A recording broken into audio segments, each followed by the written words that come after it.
Calling this meeting to order at 5 o'clock. This is the meeting of the Sunshine Ordinance Task Force Rules Committee for Thursday, March 10th. May we have the roll, please? Yes, Mr. Chair. Member Washburn? Present. Washburn present. Member Wolf? Present. Wolf present. Member Johnson? Johnson absent. Mr. Chair, we have a quorum. Okay, very good. Thank you. So are there any agenda changes? There are no agenda changes, Mr. Chair. Okay. Everything look okay to you? Mm-hmm. Member Washburn? Okay, great. So we'll go right to the first item. The first item is exploring possible changes to certain procedural rules. Question is, does a vacated seat on a public body constitute a member for purposes of determining what constitutes a quorum? Second question is, does a majority mean 50% plus one for all members, or merely 50% plus one of the members present at a meeting, for purposes of determining whether a motion on a substantive matter is approved? Okay, thank you. So on this item, we can take them. We can talk about them both together, or we could talk about them separately. If we talk about them separately, we first have to determine, does a vacated seat on a public body still constitute a member? So for our purposes, those members that where seats have no actual physical person in them, does that constitute still be counted as a member? It has been through some of my research that based upon various precedents that are currently set in the city charter, if we're going to use that as an example, or as the basis, that the in section 4.104, and there are copies for section 4.104 for members of the public up where the other documents are. If you look at section 4.104B, just in the very first sentence, it speaks to the presence of a majority of the members of the appointed board. Now the question is if there's a vacated seat, then do you count that seat as a member? Is a member the seat, or is the member a person? And if there is no person in that seat, then should they be counted or not? Now, there is no place that I can find anywhere that speaks of that particular issue. The memorandum that was handed to us, it's a May 21st, 2007 memorandum from the Office of the City Attorney. The Deputy City Attorney who took the opinion here, made the opinion here, was Thomas J. Owen. This document does not discuss this particular issue, but if you look on the very first page, it continues to talk. It talks about the presence of a majority. Well, there are three bullet items, and the first one, number one, says a quorum shall consist of a presence of a majority of the members of an appointed commission or other unit. Speaking from the same document I mentioned, this is Charter Section 4.104, and then it goes on to say the affirmative vote of a majority of the members, which again would be a majority of the members present. And then three, again, each member present at a regular, the question is what constitutes a member, mm-hmm. and whether that's a seat or not. So any thoughts on your part, Member Washburn? Let's just I'm going to suspend Robert's rules so we can have kind of a general discussion. Oh, here we go. About this, because I want to make sure that everybody has the ability to say what they need to say, and we'll also let members of the public chime in too. So what does the word member mean? Well, I think if you use a plain English approach to this, then a member would be a person. If you meant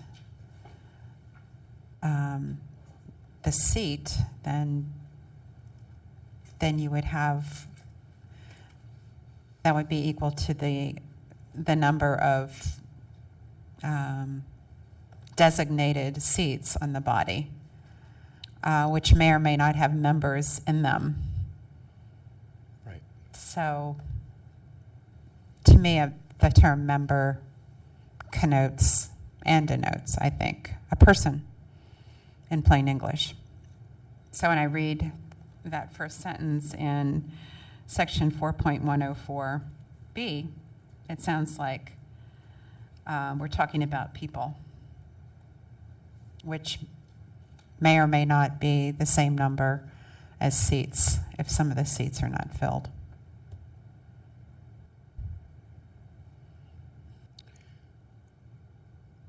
Member Johnson, glad you can.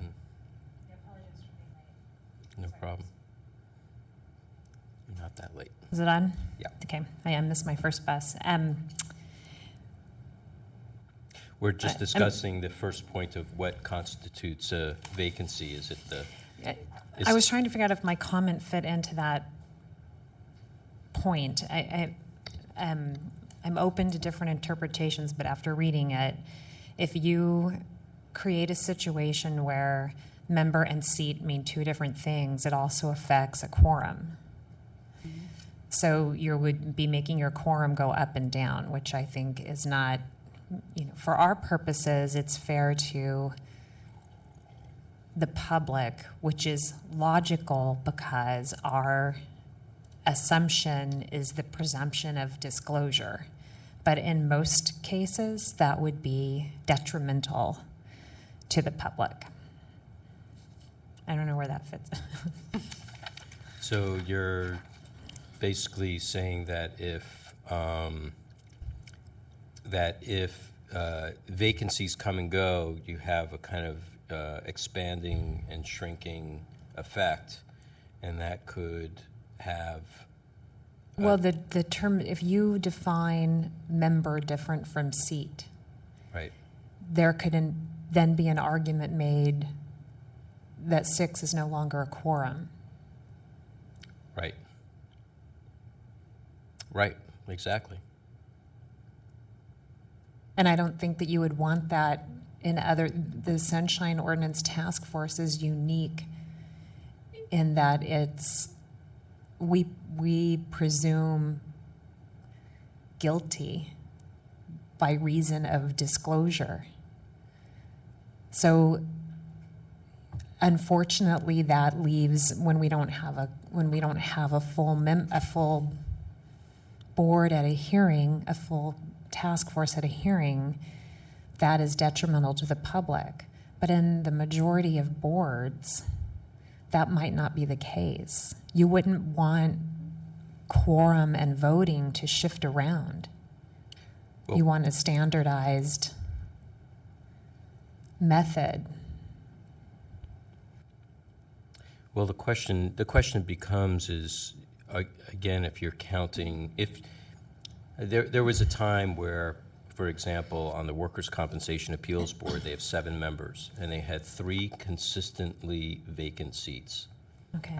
And they could hardly make quorum for this or that. And then so the question came up for them as to whether the seats should be counted or not so that they can actually do some business. And that they never came to any conclusion. But the question, it was always a held question because while they did have 4 members and they could make a quorum, they could hardly get anything passed because, they were able to get things passed because they were able to, it would be 50% plus 1 of whatever the quorum was for that day. It was not counted as all the members had to be present.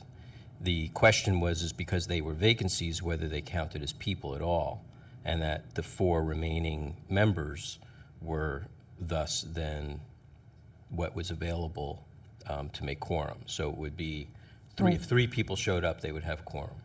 Would you want ethics to be able to do that? It's not a matter of what I want it to be able to be. I mean, what my like and dislike for certain things is on one hand. The other question is what is precedent, and two, what does the law say? And what is good policy, which is what the other one falls under to me. So you're gonna have to convince me that even in regular law, you have to have all of the judges. Mm-hmm. So to allow one board or commission or task force to change its quorum is a loophole. I hate loopholes because that is what we wouldn't be the only one using it. It would, if it became precedent,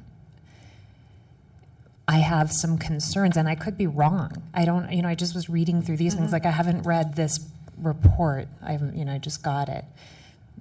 So there may be pieces of information that I'm missing, but I wouldn't want that to be used purposefully by people who want, especially in the Planning Commission or the Rent Board. Something where, there's a lot more powerful lobbyists that are not pro-public, where the public is presumed, there's not this disclosure issue. But I don't know, that piece of it may make our situation unique. Well, I agree with you if there's a lack of definition. If there is no definition at all, then you can move towards what's good policy. But if there is a definition, or if there's enough information to be able to, that relates to the issue at hand, and it could be interpreted by the existence of a law or some definition that is currently, for our purposes, in the charter, then what is good policy has to wait until we come to a point of saying, well, something then has to be changed, or what interpretation is in the best interest, if there's a stalemate in figuring that out. What I've done, I've tried to comb the charter to find anything that could help us or guide us on this particular issue. So in our agenda, we have 2 bullet items. The first one, so we're just started by talking about just the vacated seat. So in the charter, in section 4.10, it's not on anything I handed out. I'm just going to read it out loud. In section 4.101.5, the title of this section is Holdover Service by Board and Commission Members. And in B, it says limitations on holdover service. Except as otherwise provided in this charter, the tenure of a member of any charter commission shall terminate no later than 60 days after the expiration of the member's term, unless the member is reappointed. So I don't need to continue to well, let me finish reading it, because it does notate something different in here that may help. A member may not serve as a holdover member of a charter commission for more than 60 days after the expiration of his or her term. Pronouns. Okay? Then the tenure of any person sitting as a holdover member on the effective date of this amendment shall terminate no later. So it's not really talking about seats there. We're talking about people that fill an appointment. That's very clear. Yeah. Right. Now, the issue that we have is that we're not just a board of, member 1, 2, really it's member, like just a bunch of members, like there are 11 members. We have, our seats are named. Those seats are permanent. There's no increase or decrease of the size of the commission or that particular board. I believe in some commissions they can do that, especially if they're under the executive branch, where they're created by the mayor.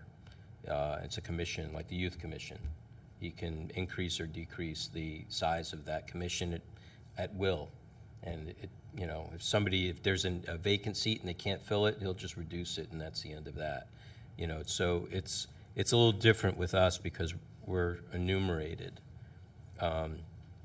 In the opening section, it's not anything that you have here. In the previous section, under composition, in section 4.101B, it states vacancies on appointed boards, commissions, or other units of government shall be filled for the balance of the unexpired term in the manner prescribed by this charter or ordinance for initial appointments.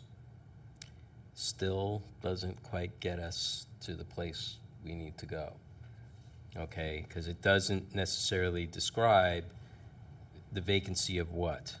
Is the vacancy of a seat or the vacancy of a person? You know, I mean, the appointment is, I guess it's a reserved place for a person to serve, but it's, okay, so then it still doesn't describe. Now, if we go down to section 4.104, and you go to B, and this is what I've printed out for everybody, the presence of a majority of the members of an appointed board, commission, or other unit of government shall constitute a quorum for the transaction of the business of the body. Okay, so here, if that's just the case, then we can just, you know, you can assume that if every seat was full, then it would be of all that. If a seat is vacated, becomes then, you know, it again is our question, and in this section it doesn't describe anything beyond this. I've not been able to find any other reference except for the Planning Commission, where in section 4.105 of the charter it says members may be removed by the appointing officer only pursuant to a different section. And but that doesn't mean that the seat leaves. Exactly, yeah, exactly. So members specifically are about people. They're not about the seat, the container that they're filling, the representation that they're filling. I still have not been able to find. Now, the only other place I have been able to find on this is in Robert's Rules. Now, since the charter describes that all meetings shall be held under Robert's Rules unless otherwise noted, you know, in particular bylaws or board rules or what have you, there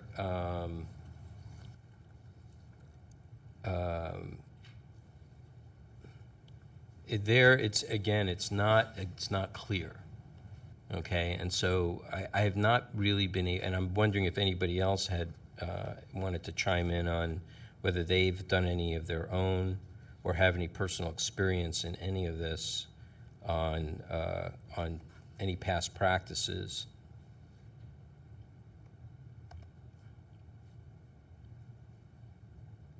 I found things about declaring vacancies, you know, about resignations, but then it doesn't go on to speak on, well, then if you have a vacancy, how do you then continue going about your meetings? All it talks about is that you need to fill the vacancy, you know, immediately. So I don't have a specific.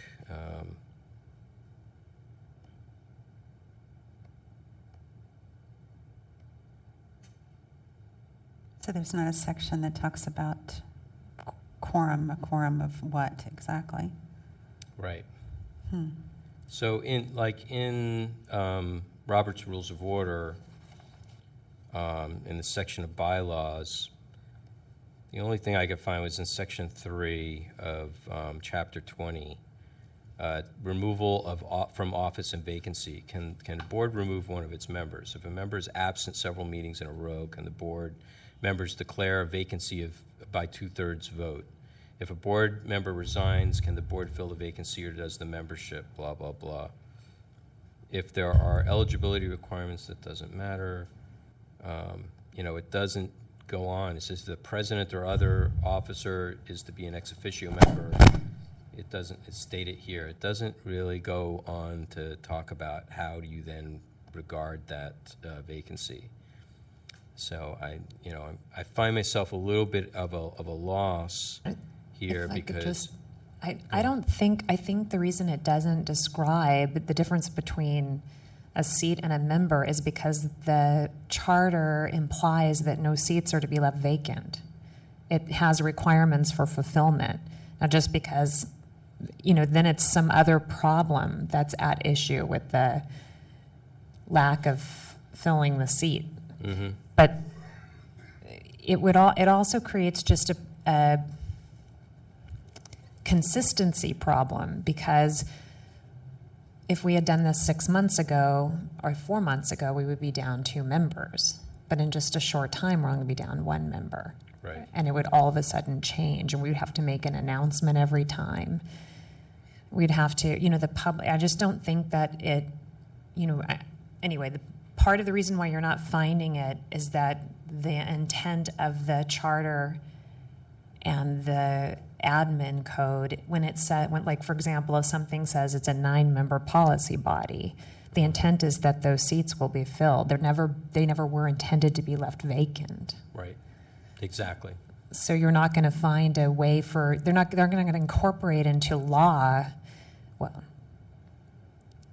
good law doesn't incorporate a loophole to get around the intended quorum. So there may be one, though you haven't yet necessarily found it, but the intent is to keep the seats filled. Otherwise, if a body's having a hard time filling a seat, some other issue needs to be addressed. Like, why is it not coming together? Like in our instance, I think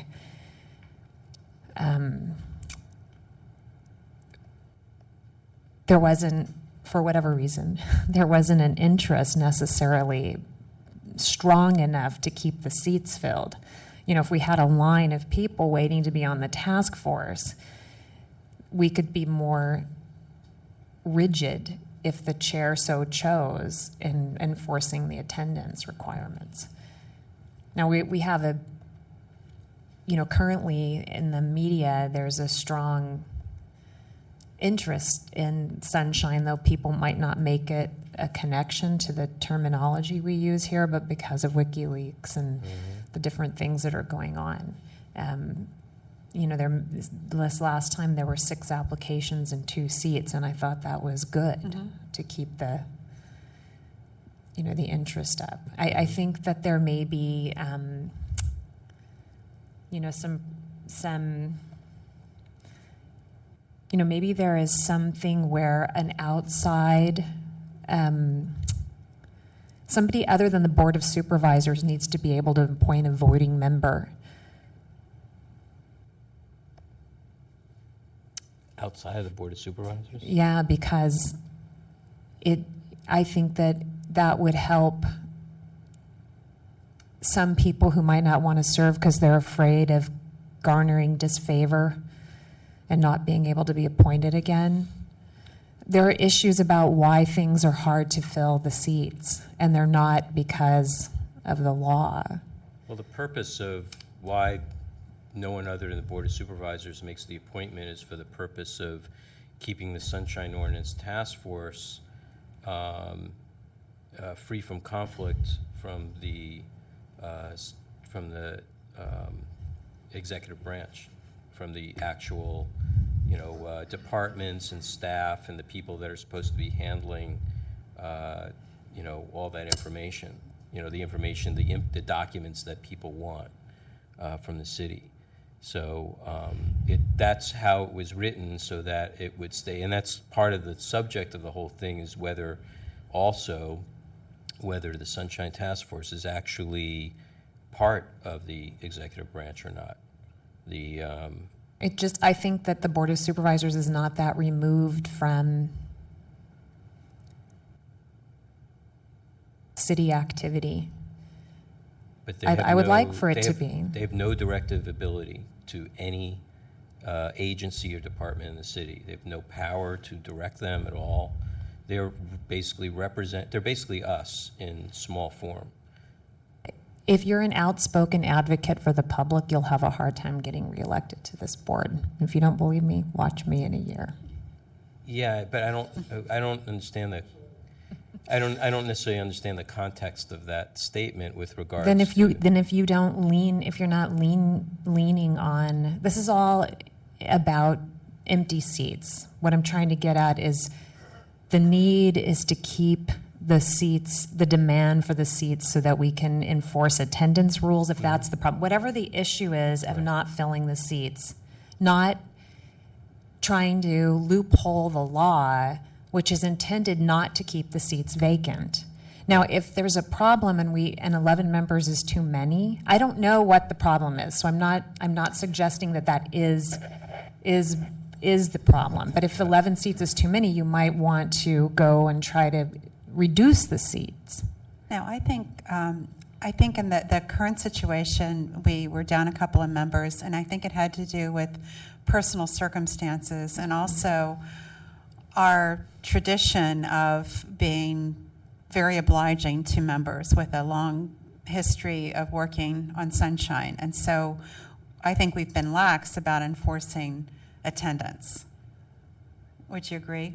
well, we really have no power to enforce attendance. Well, I mean, Our bylaws are specific as if there are certain measures you can take. You can let people know they have like a certain number of chances to kind of make it up, but There's a rule about it in our yeah, bylaws. I thought there was I a know rule there about is a it, yeah. rule, but the rule, it basically says you have to send it back to the Board of Supervisors for I think the ultimate chair removal. can dismiss them. No.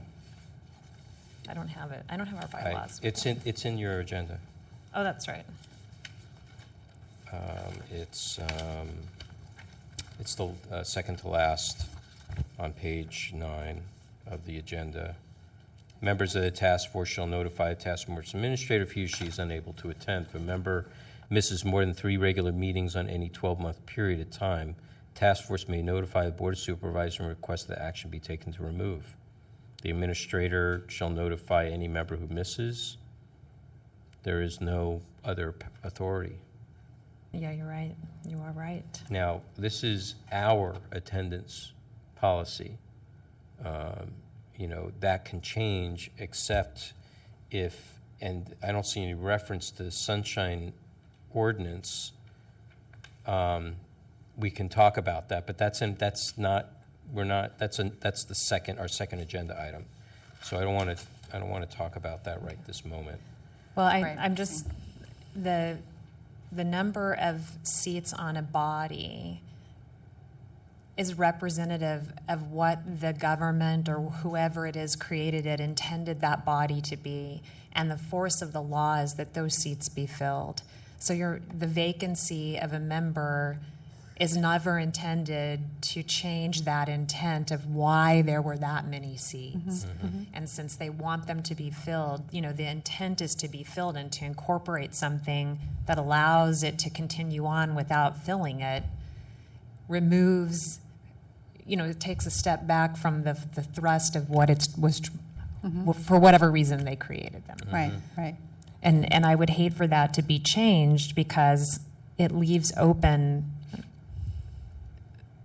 I think, potential for non-sensory with the Yeah.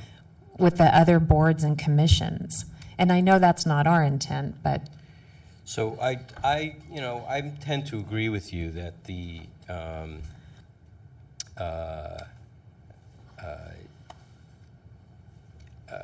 I tend to agree with you that, whatever the number of seats that are set are meant to be filled by members. If there are vacancies of those seats, the purpose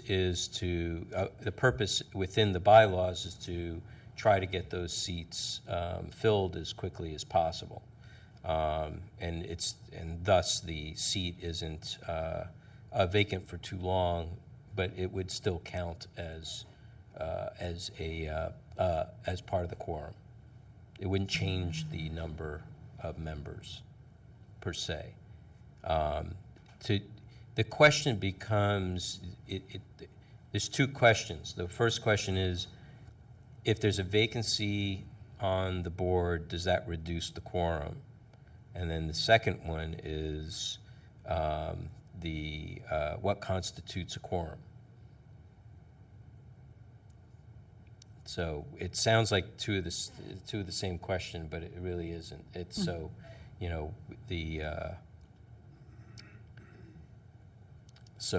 I'm kind of, I'm kind of the mind that of what Member Johnson is describing, that the force of the bylaws or the charter for this matter is to try and fill those vacancies. Thus, it doesn't necessarily nullify the countable members as part of quorum. It doesn't change quorum if there is a vacancy. Does that sound right? That's what you're saying? In an ideal situation, that would be, and Yeah. following the law and having things run Right. smoothly. So, so we don't waste too much more time on this because I want to move to the next bullet item. I think what we'll do is let's hold that we continue with the interpretation, and I'm just saying hold until we can find some other information out, if any arises, that what constitutes a quorum for the Sunshine Ordinance Task Force is the number of seats of voting members. Okay. Okay, and that even though there would be vacancies, it doesn't change the number to make a quorum, which in our case would be 6, 50% plus 1.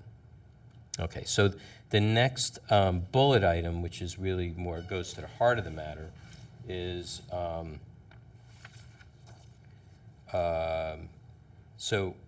it goes to, what determines a voting threshold based upon our quorum. Now, really, it's not really based upon our quorum. Really, there's an interpretation, as you'll see in the memorandum from DCA Owen, that he contends that the Sunshine Ordinance, well, there's a couple of issues here. One, that he contends that the Sunshine Ordinance comes under Charter Section 4.104. One argument you can put forward is that it doesn't apply to the Sunshine Ordinance Task Force. It doesn't apply to the task force. And why doesn't it apply to the task force? Because the task force is not enumerated under the executive branch. Okay, and if you look at what I had passed out, you'll see I copied the heading, and Article 4 is executive branch, boards, commissions, and departments. This is specifically under the mayor, okay? And that's why I was bringing up the point of, that's why it's the Board of Supervisors that makes the appointments, because the voters voted on this. It's supposed to live outside of the city's administration. Right, but reality, do you think that certain supervisors that shall here remain unnamed, because I'm not really disparaging of them, are outside of the executive branch? Well, Well, but I don't, that's the reality. It's not. Yeah, that is the reality, and our law should reflect our reality. That's what I'm saying. You should Well, you're- compensate for the reality that the board is going to be biased against the public, because you're monitoring them too. Their calendars have to be made available. We need one. I'm not saying I'm not saying the reasoning behind it is wrong. I'm just saying that over time, it's come to mean that you might the members most lenient to the public are going to have to go before that board. And so you have no other alternative. So it's always their bias. I Well, understand.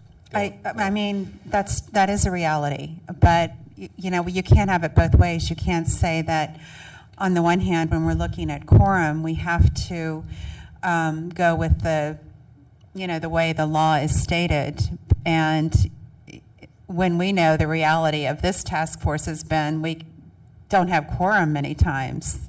And, well, this was actually before you came on board. We were having a terrible time at getting quorum.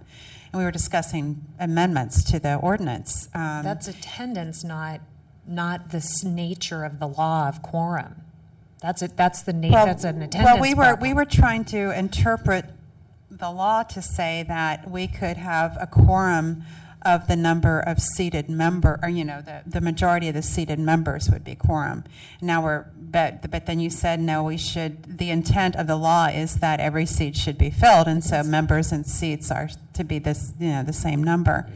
So, and there are the politics of the city. They are what they are, but the politics of the city should not be a part of this discussion. I mean, I don't think we, Well, I was only just suggesting that the remedy is not to try to reinterpret the law. The remedy is to have some way of having one person appointed by another entity, so that one entity, the Board of Supervisors, doesn't control the nature of the board, although that's not going to help us with the members. I was just pointing that out as a reason why it might be hard to get a full board. So I wasn't necessarily saying it is the reason, but some people don't want to sit on this. This is true. Yeah, Some people do not want to sit on the Sunshine Ordinance Task Force because you're monitoring politicians who don't want to be monitored, and you curry disfavor with the Board of Supervisors. Well, then you might as well say the same thing about the Ethics Commission, because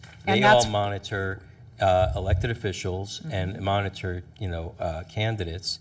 And And each what one don't of they them is- enforce? The Sunshine Ordinance. Well, I realize that. Okay, we're getting a little bit off course here. I mean, Right. I really. The only reason I said it was because I was only trying to point out, not saying we should do that or that is the reason, but that there are multiple reasons for failure to fill a seat. Yeah, That's but all, I not- want to discuss the voting. Okay. Okay, that's the vacancy and the filling of seats. I hear you. I want, like I said, I want to hold what you had suggested to be true, for the moment, because we don't have any other interpretation. We don't have any other language. I don't have any other body of law Yes, or guidelines to guide us to determine whether a vacancy, if it's a vacant for a long period of time. Well, actually what happens is if you can't ever fill a seat after a certain period of time, they just they just get rid of the seat. They figure it's unfillable, and then they just get rid of it, and then the quorum does change. Right. Okay, but that's the way it would change.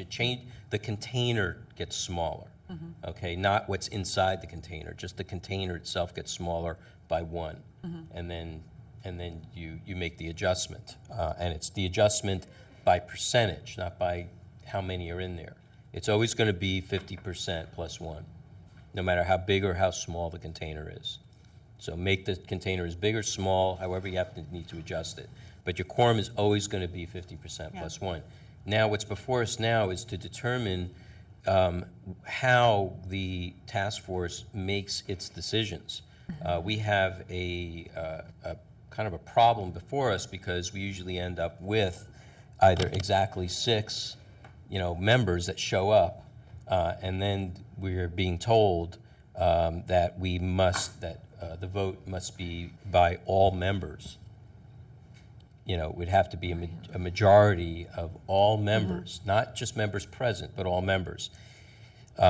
Now, if in my report, it's and I've done research on this, and I've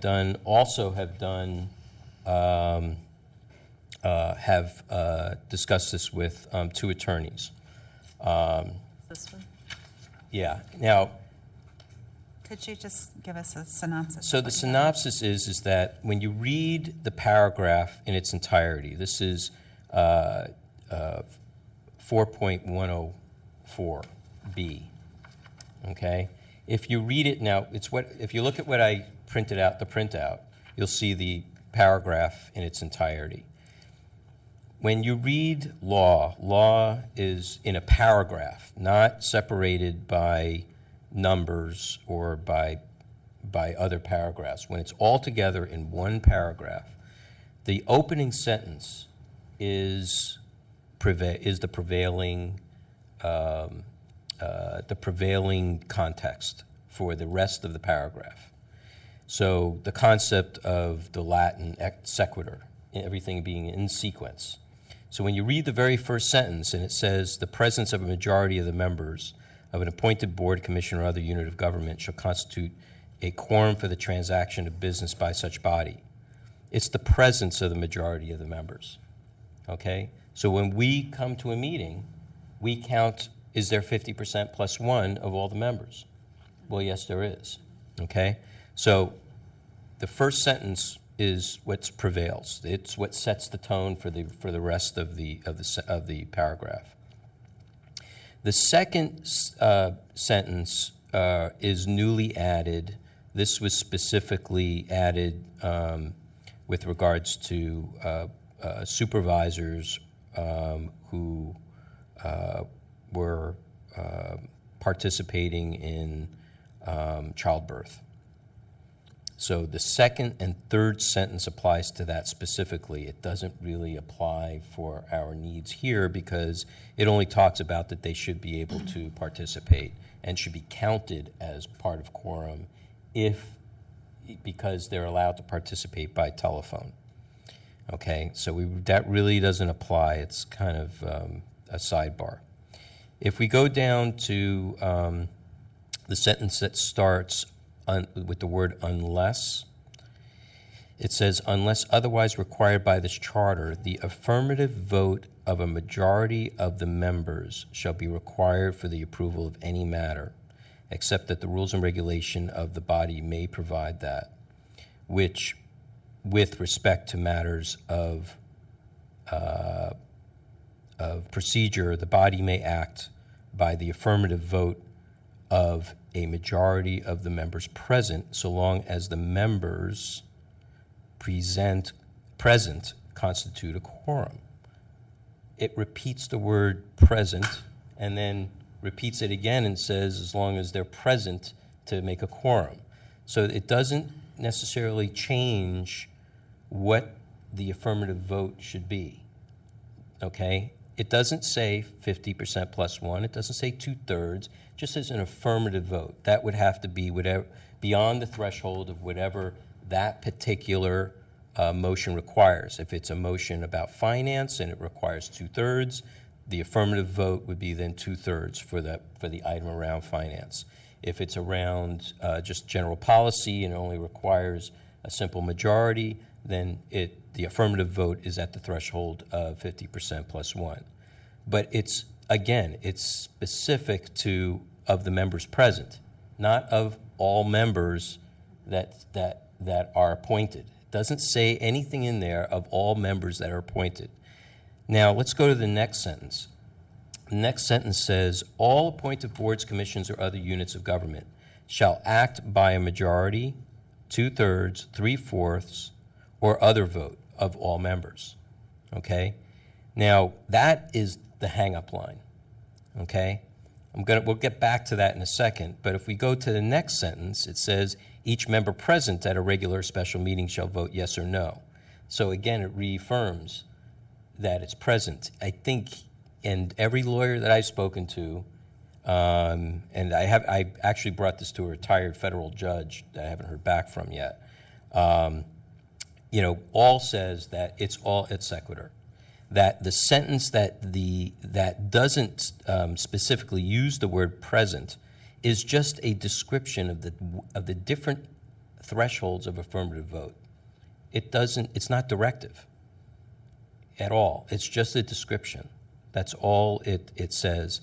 That's all it means. And if anything, it may be a typo that they omitted the word present.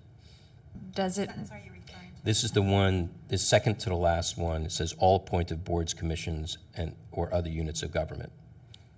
Does it need the word present? I mean, I don't understand why it would need it if it says it's in a different format than the other sentences, because it says a majority of all members, which is a quorum. Right, but you see, if you read the city attorney's opinion, they say no.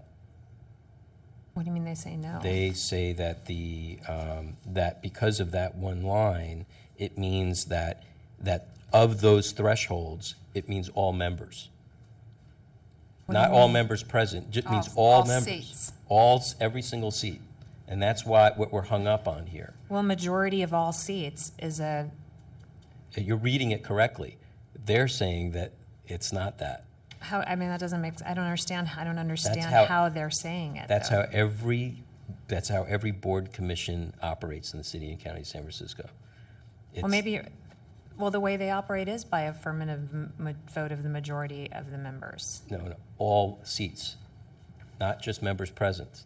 This isn't about members present. This is about, we're going to go through the presence of majority of members of an appointed board. I don't understand I'm confused about the, The presence of a majority of members of an appointed board, that it's the presence. And then you go to the second sentence, it says that the term presence shall include participation. Presence means you're there. If you have a vacancy, the person's not there. They're not present. It's not the presence, it's not the existence, it's the presence. It's being in the room. That's what it means with regards to quorum in every parliamentary aspect. If you want to use Robert's rules, which the charter refers to, Robert's rules is the presence of members in the room that show up. Presence means those that show up. Presence doesn't mean those, just the existence. I'm still confused about what would be the difference? I mean, The difference is if we have If you 6 don't- members show up, and if you have 6 members that show up and that makes a quorum, then a simple majority would be 4. but that's not all members. Since the word present isn't there, But my point is that it doesn't matter, because the prevailing sentence of the paragraph is what holds true for the the entire. prevailing sentence, that's right, here's where I'm confused. Okay. Okay, so the prevailing sentence says the presence of the majority of the members of a appointed board. So without the word present in there, you wouldn't have a meeting if there wasn't a majority of people there. That doesn't constitute a meeting. Right. So It can only mean that only the people that are there in the room. That's the point. it doesn't say that, though. That's what you want it to say. No, it does say that there. It doesn't. The present is missing. No, if you look in Robert's rules, it's very specific about quorum, and what constitutes a quorum is the presence of people in the room, not the presence of people that are just appointed out at any time. I know, but that the beginning sentence requires the presence of a majority of the members. So you'd have to say that the seats don't. You'd have to go back to that other argument. You want it to be that this is a majority of all members. Well, If it said but present, if you go further on down, it says, unless otherwise required by this charter, the affirmative vote of the majority of the members shall be required for approval of any matter. wait a minute. Okay?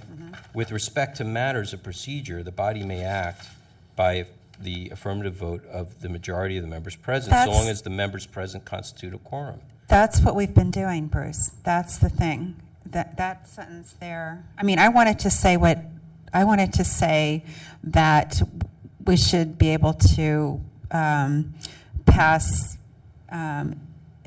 orders of determination in favor of the complainant with the majority of people present. That's what I would like for it to say, but I don't think it does here. And that the sentence that leads me to think that is the one beginning unless otherwise required by this charter. So what the first part of the sentence is saying, the affirmative vote of a majority of the members means the majority of all the members / seats, except if there's something to do with rules and regulations about procedures, then you just need a majority of the people present. And we do that all the time. When there's some... No, we don't. Yeah, we do. No, because then if only 6 people showed up and that constitutes a quorum, then a majority, a majority would be 4. Right, and we only allow 4 to prevail if it's something having to do with a procedure, like to adjourn the meeting or to some other procedural thing that doesn't involve our business, which is, You can't, but holding a hearing but- and voting on but here, motions. then what you're saying is that the way this was written, it's mincing words.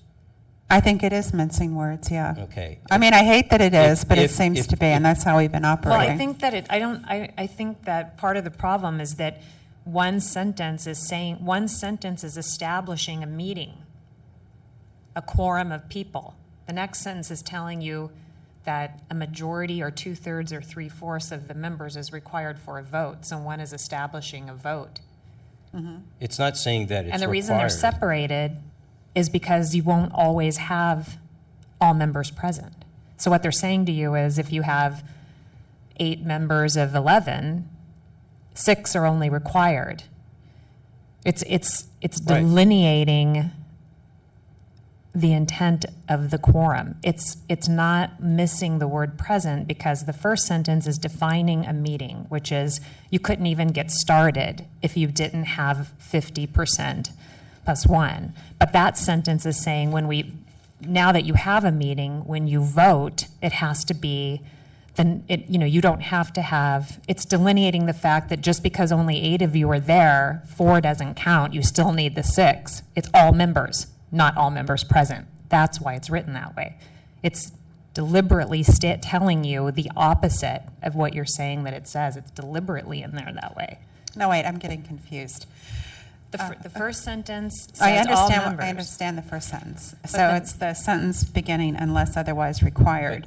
And it doesn't say members present. It says members, which Because we it- decided means seats. So the affirmative vote of a majority of the members would be.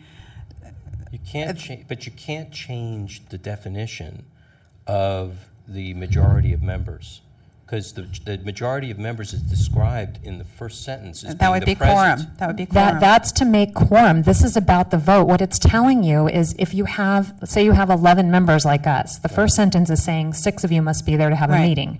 That sentence you're reading is saying no matter how many of you are there, as long as there are 6 or more, no matter how many of Yeah. you are there, an affirmative vote still requires a majority of the 11. That is what that sentence is specifically in there for. I'm disagreeing. I'm with agreeing you. with Hope. That's, Well, I disagree with that because you can't use the same set of words. you make a huge assumption in here that, and one of the things in law, especially in PUC, especially PG&E, I read this all the time, is that your first leniency is that the legislators knew what they were doing. Well, yeah, the framers, yes. Then they didn't put the word present in there because they wanted it to not be a majority of the members present. They wanted to be a majority of all members. Because if you think about No, it, wait a minute, if you think about it, the first sentence doesn't say the presence of majority of all members. That word all is equally different from the members. How is that different? Describe the difference. All and the, all how is encompassing of every person. A majority of the members is describing the presence majority of the members. what is the difference between the majority of the members and majority of all members? What's the difference? Because this is the presence of majority of the members. So this is Well, the majority of the if- members how is describing. How is the if presence. all the members is 11, then how many are the members? Yours only works. Your theory just- only works. But you're not answering my question. Because you don't want to hear what my answer is, even though you disagree with it. You're just saying that the majority of the members is the presence. The other one is describing all members, regardless of presence. I mean, it doesn't say regardless of presence, but to assume that the typo is there is an assumption, and it's not there.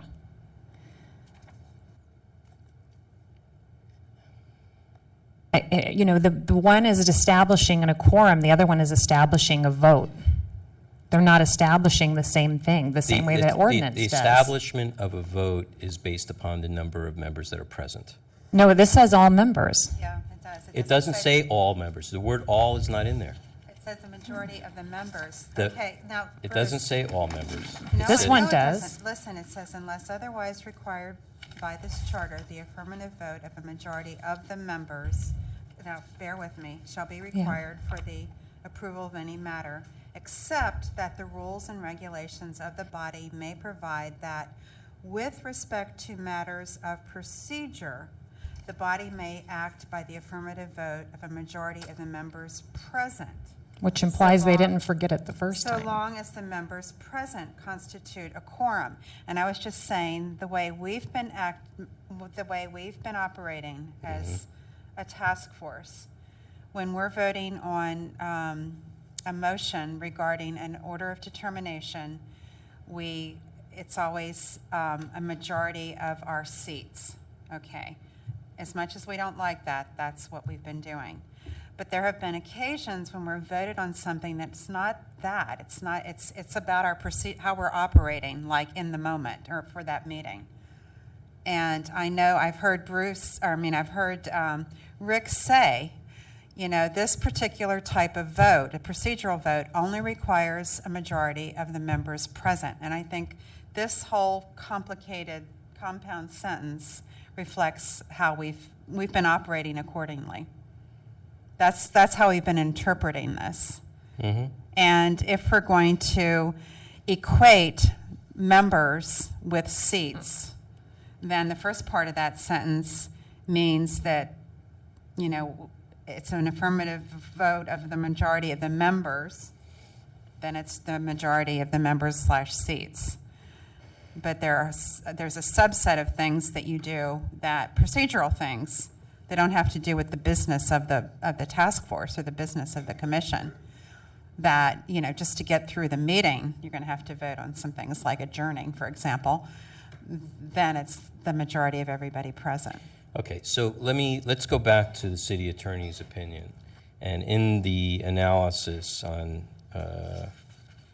page, it's 1, 2, 3, 4, 5, 1, 2, 3, 4, page 4, at the bottom, where it says analysis. In the middle, it says, it is a well-recognized principle of statutory construction that when the legislature, or here the electorate, has carefully employed a term in one place and has excluded it in another, that term should not be implied where it was excluded. So this makes your argument, Member Johnson. Okay? And Washburn. And Washburn. Okay, now, in my, and I didn't bring any examples, but with regards to, and in this particular Brown versus Kelly, that is talking about the way construction is done. If you look at 4.104A, where you have for A1, A2, and A3, because they're delineated separately. But when it's all contained in one paragraph without any delineations, the prevailing sentence is what defines et sequitur throughout the very last sentence. Unless it specifically says, like, notwithstanding the above, you'll see that. When it says notwithstanding the above, then it's saying we hold nothing above to be true with regards to this particular definition. We are separating it out. That's how you would create a delineation within the same paragraph. Okay? Otherwise, it would have been, as the city attorney says, that that when the legislature, or here the electorate, has carefully employed a term in one place and excluded in another, why didn't they separate that out into a sub-paragraph like they did in just the above paragraph? Because they're, in the beginning sentence, they are constituting a quorum. And they didn't want to leave it open to the interpretation that a majority of members present would constitute a quorum for a vote. Well, if you They were want, specifically delineating that you would still require a majority of all members. no, well, you're saying that in order to be able to call a meeting for the transaction of a business, all you need is 50% plus one, whether members show up or not. You just need 50% plus one of all the seats, okay? That's it. That's in order to call the meeting to order, okay? Right. Then you're saying in the middle that it changes. No. Well, yeah, you are. Well, then it goes on to define a procedure. Right, so the It's procedure- consistently, The procedure it's should be- consistently qualifying that the quorum doesn't mean you don't have to abide by a majority of the seats just because they don't all show Then up. why did Both they- of those sentences then why- qualify then that first why sentence. didn't they separate it out? Well, why didn't they as- separate out the procedural one then? Well, that's my point, is if they wanted to distinguish between what makes a quorum to hold a meeting, to call a meeting to order, and what the voting thresholds are, then they should have separated. Well, It let me would have ask you been- that same thing about the last two sentences. If they intended that the quorum would be a majority of the people present, why did they separate out an affirmative vote from procedural? Why did they go on to, if the intent of the first sentence was to just say all members present, But it doesn't describe what the other Why does it- decisions would be. why does it go on to What is then proce- delineate procedure? Well, I would contend that everything that we do is procedural.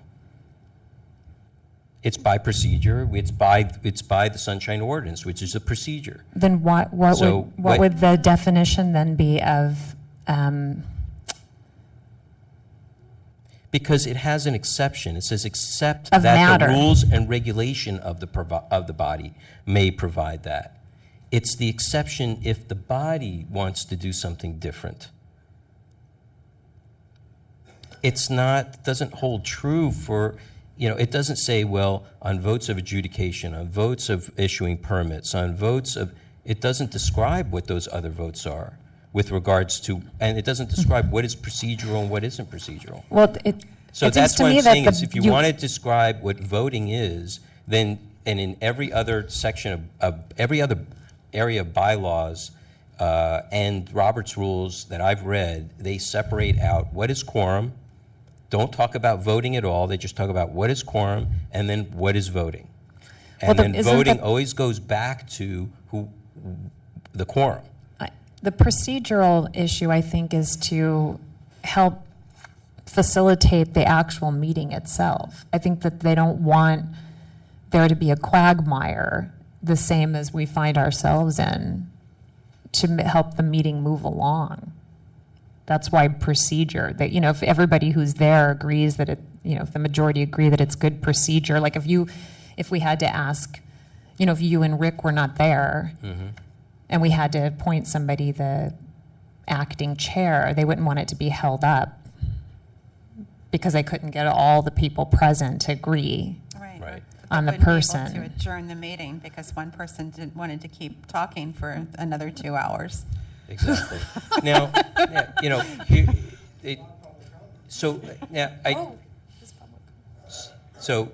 let's get some public comment on this. And like I said, I suspended Robert's rules, so you could have came up at any time. Microphone on, please. Sorry about that. Yeah. I thought you were just along. having fun listening to us. No, in banter. order to get public participation in these committee meetings, you should be sensitive to your audience. The public is not going to sit for 65 minutes and then give 2 minutes of public comment. It's just not going to work. Well, that's why I So- suspended Robert's rules, so you can speak as long as you Okay, want. so my public comment is limited to what length now? Whatever you want. Oh, good, okay. As long as it's right now about. Yeah, we're First, let me germane say, to this issue. As a person that was removed by the Shelter Monitoring Committee, as a result of my criticism of the Board of Supervisors, and as a person who was denied a seat on the SRO task force by the Board of Supervisors, as a result of my criticism of the Board of Supervisors, I would have to agree with Ms. Johnson that the composition of your task force should be made by other members than just the Board of Supervisors. When is the last time you had an order of determination against the Board of Supervisors? Oh, we've had many.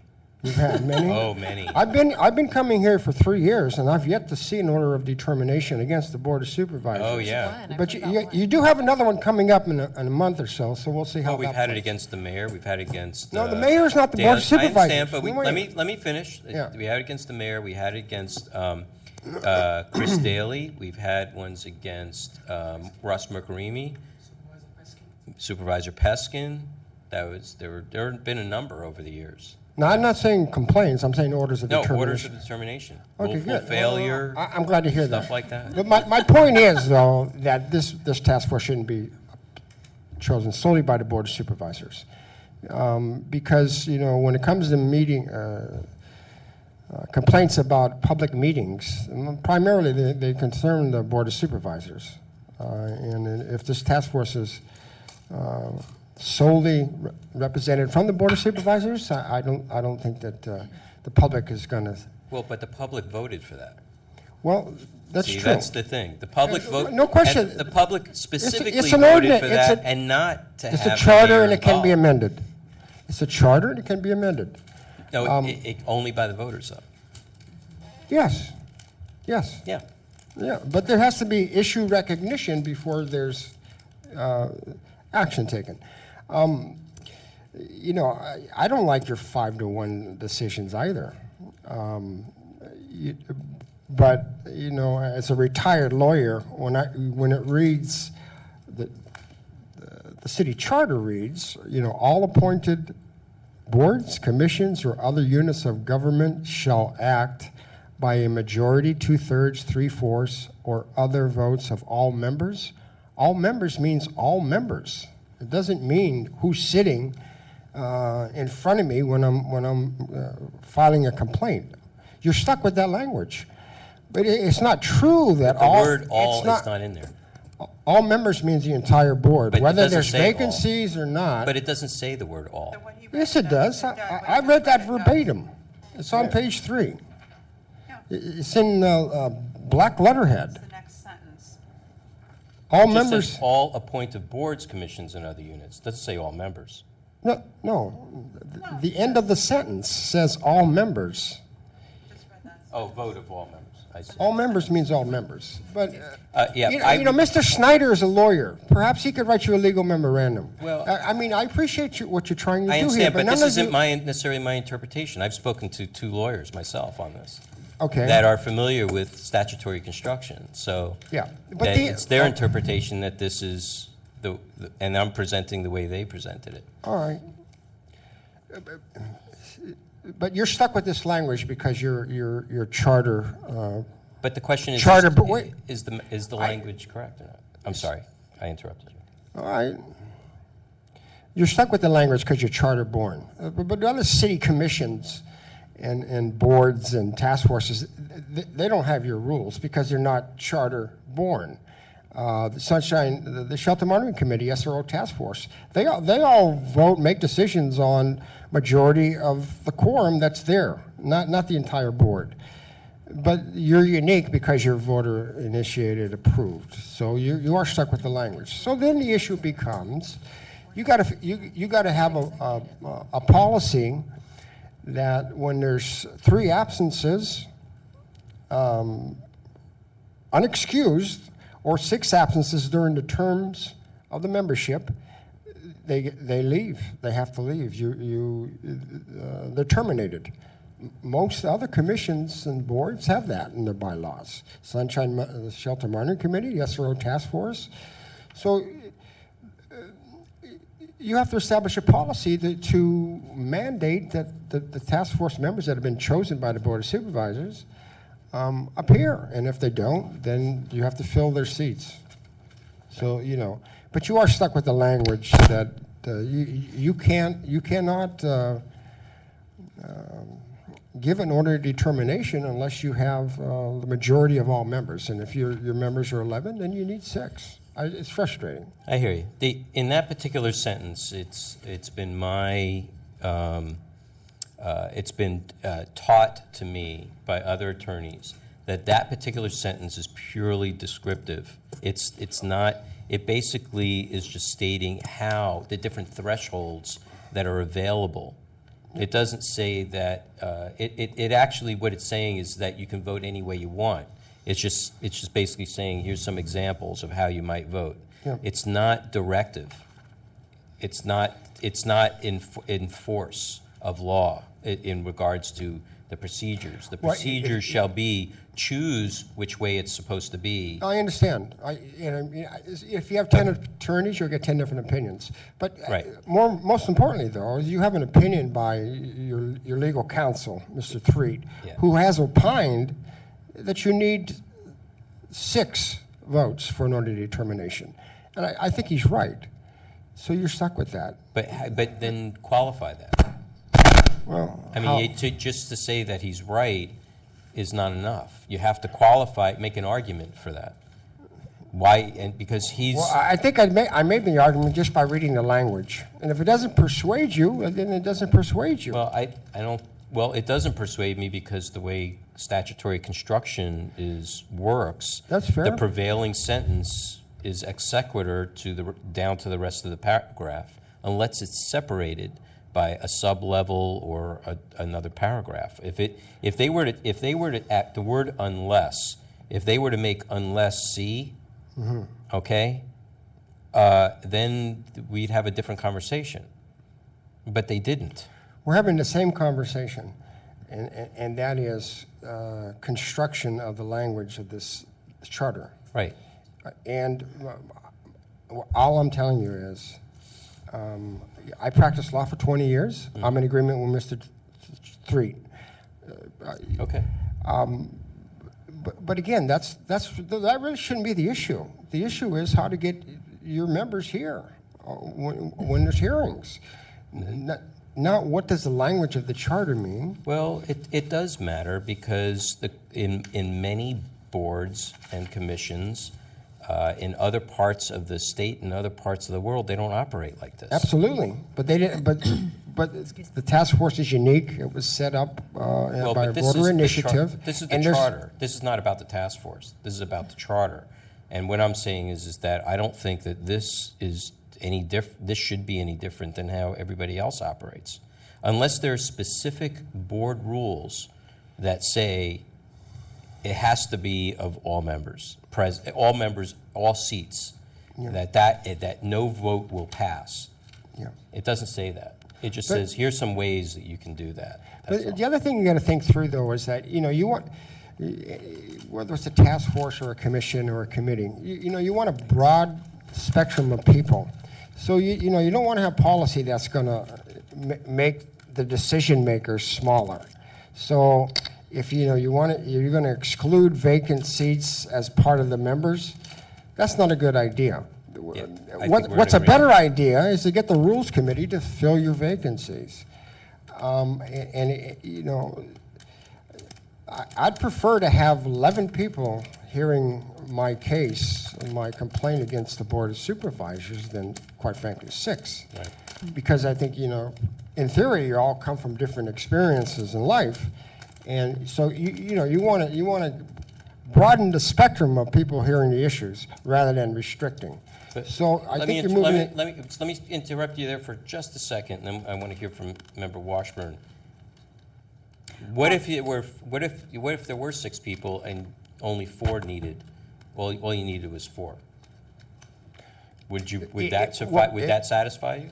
If If there were 6 people present, out of but 11? out of 11, and you only needed 4 to have a majority vote. Well, that would satisfy me on that particular issue. But we're speaking philosophically now on all. I'm talking about all issues. Yeah. That's what a member of the public, Grossman, keeps saying. That's ridiculous. You failed the public when only 6 of your members show up out of 11. You're not doing your duty. You're not doing your responsibility. So I would be happy with your. I would be happy with your decision, but very disappointed in you as a committee for only having 6 of your 11 members show up. There's something wrong. Mm-hmm. You're doing something wrong as a committee. If only half of you show up. So I would be delighted in your decision of 4 to 2, but I would be disappointed in you that only 6 of your members are showing up on the monthly meetings. Fair enough. Member Washburn. Yeah, I tend to agree with Mr. Piccirillo on a lot of what he said. But I'm wondering, we're arguing about language in Article 4, executive branch boards, commissions, and departments, Right. when we are saying we're not part of the executive branch. And that's the other, So, the other you part know, of this. if That's the other part of this this. doesn't govern us, what does? Yeah, and the interesting thing about that is that under the executive branch, which covers Article 3, 4, and 5, there is Article 2, which is the legislative branch, and then Article 7, which is the judicial branch. And then you have all the other areas. Ethics has its own section. Elections has its own section. The thing is that What does the legislative branch say about their voting procedure?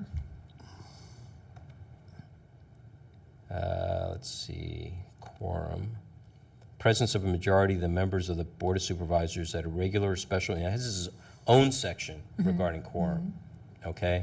What we're being relegated to is executive branch. Well, So- I think Mr. Grossman might have been chemo, but I think your stronger argument than to try to manipulate this language is to say that what you said to me earlier, that we were never intended, that the intent of having the board appoint us is that we're not an executive branch.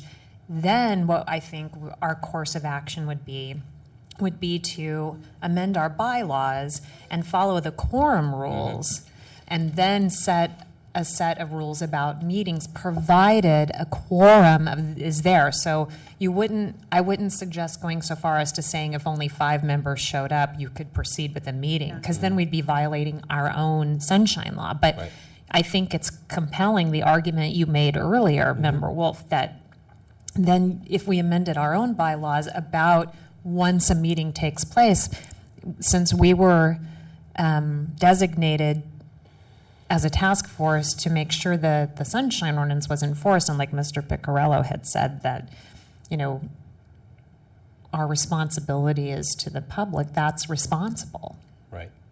Now, I do want to point out, when you look at the legislative branch section of this same thing, okay, it separates out that particular line. It stops where the word unless, and it creates a new subsection B.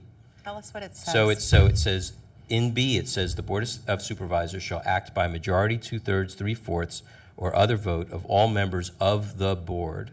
Each member present at a regular or special meeting shall vote yes or no when a question is put, unless excused from voting by a motion adopted by a majority of the members present. That is almost word for word, replacing the words Board of Supervisors for members of an appointed board, commission, or other unit of government. Okay, but they've separated out into a subsection. It's in a completely separate section. The thing of it is, though, is that you're assuming one error, which is that they left out present, but another assumption that could be an error is they forgot to hit enter and put a typo there. I am not making the and put a- assumption. I'm not making the assumption. City attorney specifically says that is well-recognized principle of statutory construction, that when the legislature or here the electorate No, but wait. carefully employ When the term in one what place. if the mistake isn't that it doesn't say present? What if the mistake is they forgot to create a new paragraph? But he's saying that it's not, he's saying there is no mistake. He's saying that that's the intent. But yours only works if there is a mistake. But your mistake No, could be that they forgot to hit.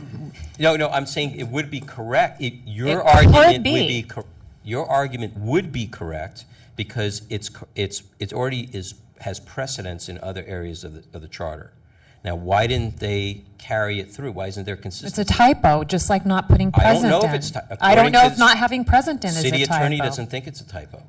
It's I their don't opinion. either, That's but not I'm a It doesn't typo. apply to us. He's Okay, so talking that's- about Article 4. right. Let's Okay, forget so Article 4. again, as far as the legislative branch is concerned, they have the same language. It's the same exact language. Okay. All right. Except it replaces the word boards and commissions for the Board of Supervisors. It adds all the parental, stuff and everything else that's in there too. Okay. I'm wondering about this of all the possibilities for taking votes, majority, 2/3, 3/4, or other vote of all members, could other vote of all members, is there any construction that makes sense in English for that to mean Yeah. the you could- majority of those present? Yes, that's what other vote would be. That's what I'm thinking. Is that? Where are you reading that? It's in that. I got lost. It's in the. Well, it's in the Board of Supervisors. It's in this too. It's in the second to last sentence. All appointed boards, commissions, or other units of government shall act by a majority, 2/3, 3/4, or other vote of all members. So you can break it down even more. You could say, it could be, we need to pass it by not a majority, it would be by 2/5. And then you have a lower threshold. Basically they're saying is create whatever threshold you want. Here are some examples. They're not saying that it must be majority of all the members. The question is the I don't know that the ordinance. I don't know where the ordinance says, it's probably in our bylaws, not the ordinance, with regards to voting. Yeah, ours goes by this, our bylaws go by the majority. But certainly you could use some portion of that under the legislative branch to make the argument that if we maintain Yeah, a quorum, you could amend our bylaws to make it be, a majority of the quorum. Well, it's in all sections that has that particular language. It just says you can do it this way or by any other vote that you want to create yourself. If it's only in our, like in section 7, action at a meeting, quorum and a required vote. The presence of a majority of the members, 6, of the task force shall constitute a quorum for all purposes. The affirmative vote of a majority of the members of the task force, 6 votes, shall be required for the approval of all substantive matters. That was created by us. It's not created by anybody else. And It could say 2/3. It could say 2/5. It could say 1/10. It could be whatever we want it to be. So, the question. And we're not enumerated in the charter, correct? We're just an administrative. We are not enumerated in the charter. Okay. Well, your bylaws have to be consistent to the charter or state law. No, it's part of the reason why they did it by the voters, because they didn't want the charter to interfere with disclosable records, right? Right. Yeah. They Well- wanted to have this kind of, the task force be this watchdog oversight. The city attorney disagrees with that. So then, City attorney is very specific. I think that's a stronger argument that you made of the Yeah. two-member rule. It says, while the task force is not specifically named a quote-unquote quote board or quote-unquote commission, it clearly falls within the same class of entities. It is a formally established multi-membered body existing as part of the city government to conduct city business or otherwise exercise part of the city's sovereign power. It's an opinion. Were any of the other boards or commissions created by the voters? No. Then it's not. What about the Ethics Commission? Which one? The Ethics Commission. Ethics may be, and ethics was. But that was a charter amendment. That's right, that is in the charter. Didn't- Not Rec and Park, though. and the charter amendment committees are treated differently than Right. committees or boards that are set up by ordinance. Right, exactly. Yeah. Well, simply, you can make a recommendation to the full task force that you amend your bylaws and that majority of a quorum shall constitute an Members. action. Yeah, I think the city attorney would have a hard time. Well- They could fight it, but I think it would be Yeah, hard but- for them to prove that you were wrong, provided Well, you some- maintain a true quorum. Somebody then, if they're Right. interested, Well, would I don't think that's an issue. challenge one of your decisions. That's all. They could go into court and challenge your decision, Right. saying that it's inconsistent to the charter. That's right. So let them do that. So Right. Yeah. Yeah. Exactly. That's That's my. right. That's right. That's exactly where I'm going with this. But at the same time, so I think being mindful of other things that Mr. Piccarello said and how I'm feeling about this is that this having to go with the majority of the members of the quorum present, that, we want to be able to do that when we're stuck with a bare quorum. Okay, so, but we want to do everything we can to make sure that we have more of our members present. We have our seats filled, and we have the members present. And I think we need to, I don't know if we need to change the bylaws, but we certainly need to enforce them. And so I think that we need to develop a policy of, watchdogging ourselves, and when a member is not attending regularly, that member is replaced. Okay, so that's getting into our next Oh, agenda okay. item, and I wanted to separate that out on purpose because I wanted to speak to just the context of the voting part separate from vacant I absence. really love this argument, your second argument. Okay, I just referred to it as yours. I don't know if it Yeah. was truly your plan B, but It is. I love it. And I also want to point out that it would help with the provision, I don't know which one it is, that says we have to have the cases heard by a certain amount of time.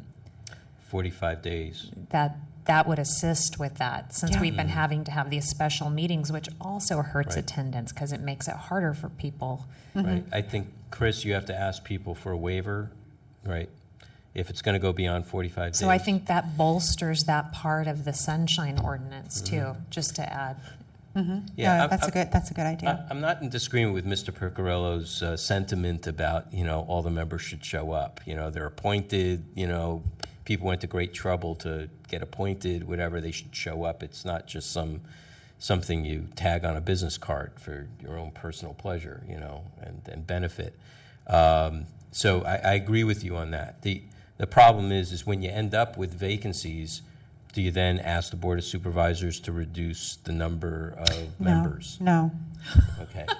Do you then, do you work as hard as you can to get them filled, and you get those people to show up? Then that's Right. the only alternative, or it's the only But if we process. can't do that, then we have a way to do our business in a way that's fair. Right. So so on this particular point of voting threshold, assuming that we can adjust it to our pleasure, what is your pleasure? What would you suggest? Do we 50. want to make a recommendation Right, I think it should be 50% plus one of the members present at the meeting? at the meeting. Okay. Right. So it's the same number that constitutes a quorum to actually hold business. Yes, to conduct a right. meeting. Right, same formula, Minimum of 50%. 6. Yeah, it would Right. be, it's 6 people have to show up, so it would be 50% plus 1 of the minimum amount to make a quorum. So 4 to Yeah. 2, right. Right. And then a recommendation that we amend our bylaws based on Okay, the quorum for a vote. right, So it would be a majority of the quorum. right. And because I believe, let's see, on amendments to the bylaws, so the procedure for amendments of the bylaws is they may be amended by a vote of the majority of the members after presentation of the proposed amendments as an agenda item at the meeting of the regular task force. Task force shall give 10 days notice prior to final action by posting on the website and to the public library. So we can have it ready for the next meeting if we make the decision today. I love it. Okay. yeah. So I'm going to bring us back into Robert's rules, and I will entertain a motion from any of the members. I move that we change our bylaws to state that, Where in the bylaws? we're in the bylaws. So probably be section 7. Article 7. Oh, that's attendance. No, it's action at meeting, quorum and required vote. Oh, section 7, I was looking at article, okay. It's Article 4, Section 7. The affirmative vote the second sentence should be changed to read, the affirmative vote of a majority of the members of the task force present at the meeting shall be required for the approval of all substantive matters. The affirmative Vote of a majority majority, of the members. or 50% plus one. Well, that's what majority means. Majority is, right? Okay. Shall be required of the members, Can we of say the quorum present? majority of the quorum present. Right. Could read that. Well, but that would maintain it at what makes a quorum. That would always be 6, even if there were Not a 8 majority of people the showed members, up. but a majority of the quorum present. Yeah, you won't have quorum because a lot of your members will leave and then you won't have quorum. So the language he's using, you can actually pass without a quorum. Well, Robert's Oh, okay. Right. You're Robert's right. Robert's rules, and I'll agree with you. I'll state it in terms of Robert's rules. Okay. If a quorum is 6 and 2 people leave, You don't have a okay, meeting. you Can't have a still have a meeting. quorum. Because you still have 50% of what you started out with. You still have more than 50% of what you started out with. But see, I think if you go that far, the city attorney can overrule it. I think you've got to really limit it and make sure that you follow a quorum of the board. I mean, I think that explains our selection of a seat. As members, I think it explains the legislative. I think it helps with the 45%. If you start pushing it, though, to make 4 people be able to vote when that's not a quorum, I think they're going to be able to Yeah, no. We really don't want get that it anyway. to be. Well, you mean reducing it, if 2 people leave out of 6 and you have 4, and then it only requires 3 people to vote.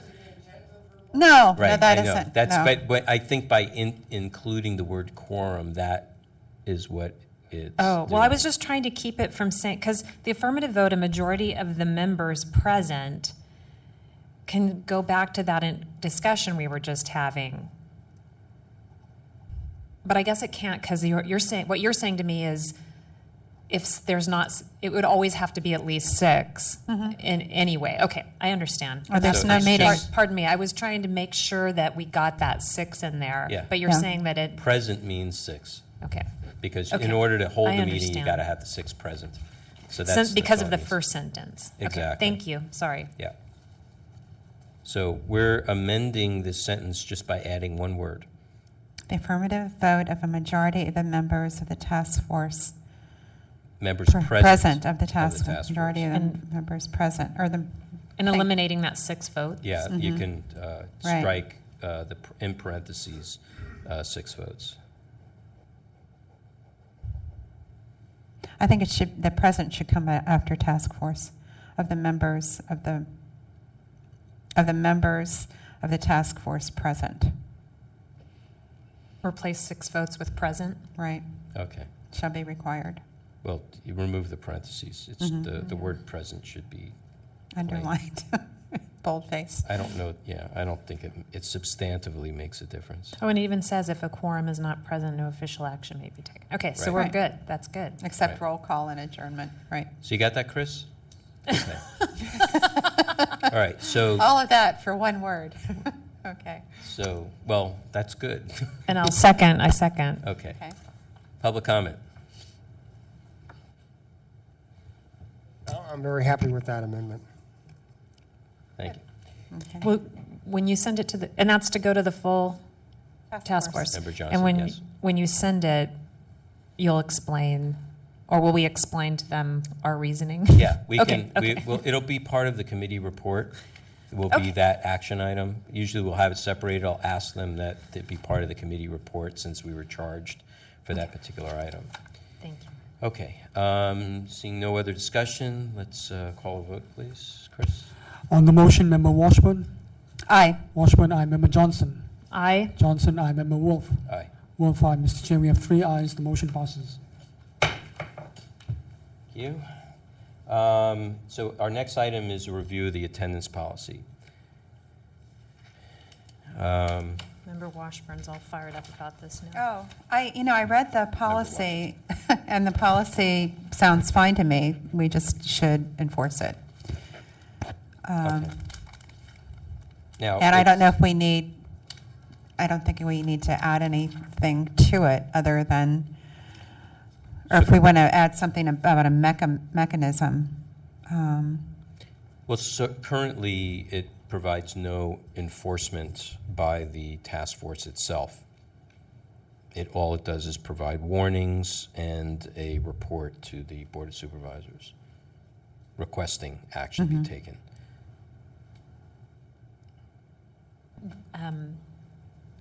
Member Johnson. Was this, I don't know that much about where these types of authorities come from. Does that provision have something to do with the fact that the board appoints the members, so they would be the ones that would have to remove them? Possibly, but I've not found anything in the ordinance itself that describes that. There was once a member removed from, it happened last year, do you remember? Public Defender Adachi had requested that a member be removed from one of the committees, and they had it before rules. But I didn't know why. I don't know. Rules make sense. I mean, that's who we go before. That's the beginning of the appointment process, right? So I'm not sure that we would be. Yeah, it basically, the first sentence of what describes as the task force says there is hereby established a task force known to be the Sunshine Ordinance Task Force, consisting of 11 voting members appointed by the Board of Supervisors.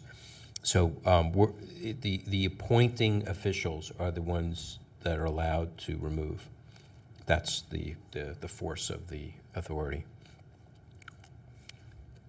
Again, I think it's a little bit hard to, at least I haven't been on the task force long enough to recognize what might be useful to change in there, if anything. And again, I think that because we were having a hard time keeping, some of our members had a hard time getting there or whatever, for whatever reason, and then we didn't have a large group of people anxious to fill those seats, that would be hard to know how it would work if it was enforced. It's hard for me to know. I just want you to note that in here, there's a very interesting part of it that you may not be aware of. It says, if a member of the task force misses more than 3 regular meetings in any 12-month period, start today, start tomorrow, start next month. It's not just when they're from the date that they're appointed. Okay? So be cognizant of that. They're look for 3 and then count 12 months. If you count 14 months, then it's only 2 or it's only 1. It's that kind of thing. So just be cognizant that it's lenient when it comes to it's 3 per 12-month period at any time. And I think that we should report that. Maybe that should be just like we're putting the rest of the task force on notice about the attendance policy, that we're recommending that it be active and enforced, and that it be tracked. Attendance is to be tracked. Do we do that? Chris? Mr. Chair, I think there are only 2 cases where one was a medical emergency and the other one was a crime involvement. And those are the only 2 I can recall. But we've never had a person miss 3 or more meetings never. without an excused absence. Never. Okay. Oh, okay. Yeah, well, that's also not contained in here. Yeah. With regards to Taking a leave, maybe, or something. taking a leave or the provision of requesting an excusal. And because here under this, it doesn't matter. It just means 3 meetings, regular meetings. There's no exceptions to the rule. It says missing more than, so you can miss 3. Right, you can miss 3. Yeah, it's more than 3 on the 4th one.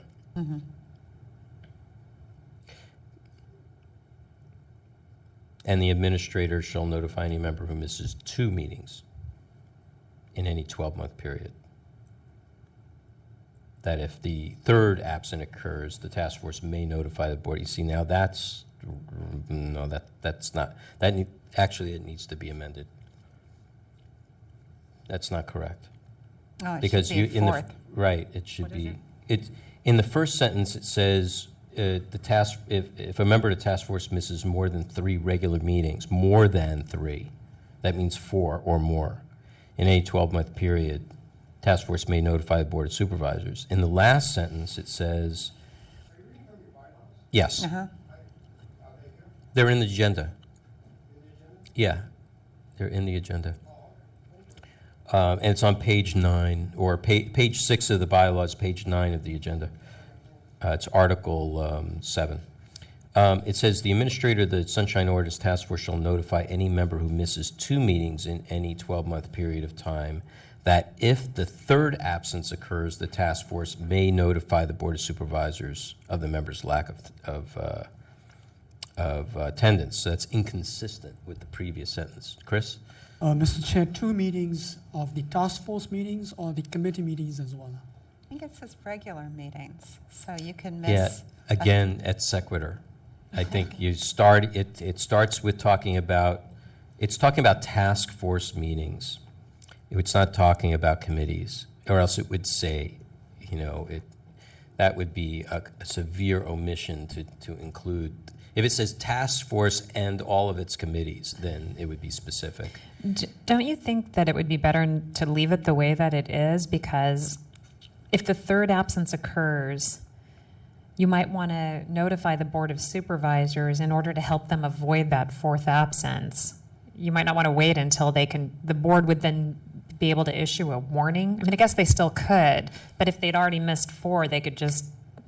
Gotcha. So you're basically you're basically saying that on 3, the task force may notify the supervisors to kind of contact this person and say, hey, what's going on? Yeah. But if they miss 3 and now a fourth one happens, then it's the request becomes for sure. I mean, you could add that. What would happen? If the fourth, you could be taken off, but. Well, it says that here. Okay. Is it It's on just the I fourth? thought that maybe they put that in there to try to, give Yeah. someone a. I think jolt. I think you're right. I think maybe that's what it's saying, is that the last sentence is basically the warning. The sentence prior to that is the actual action to remove. So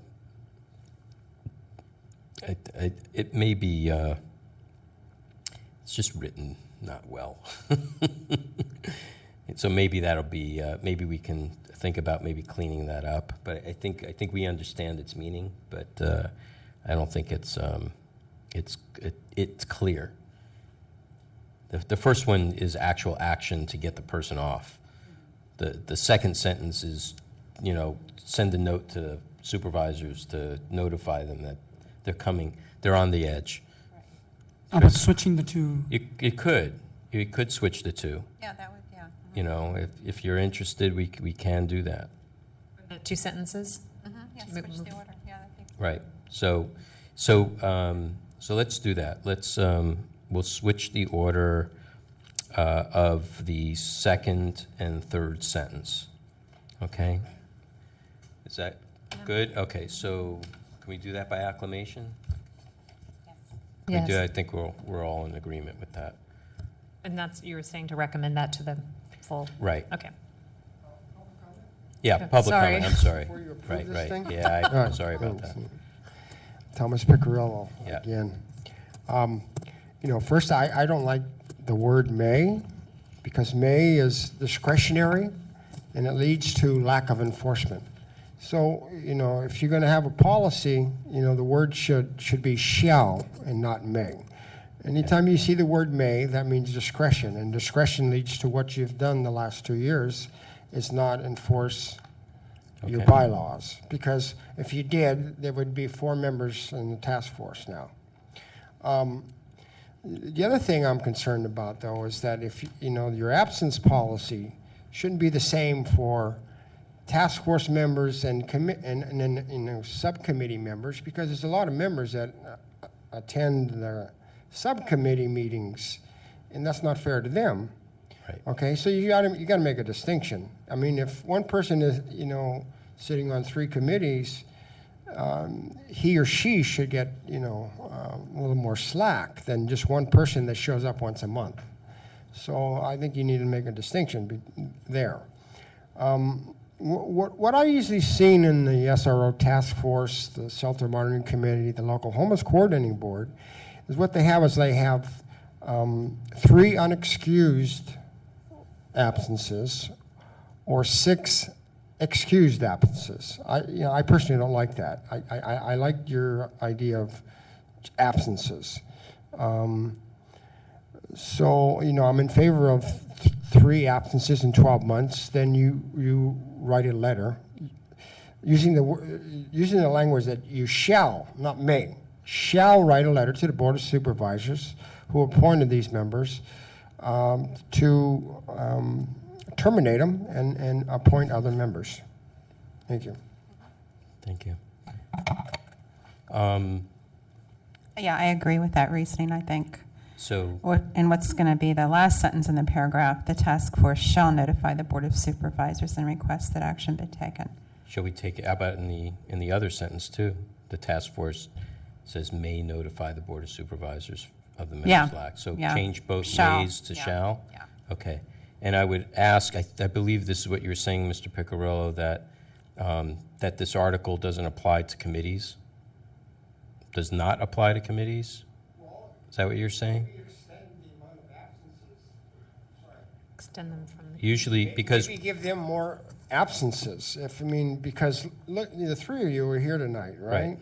And so there may be an occasion where, you have a legitimate excuse not to be here. So perhaps subcommittee members would get 4 absences in 12 months.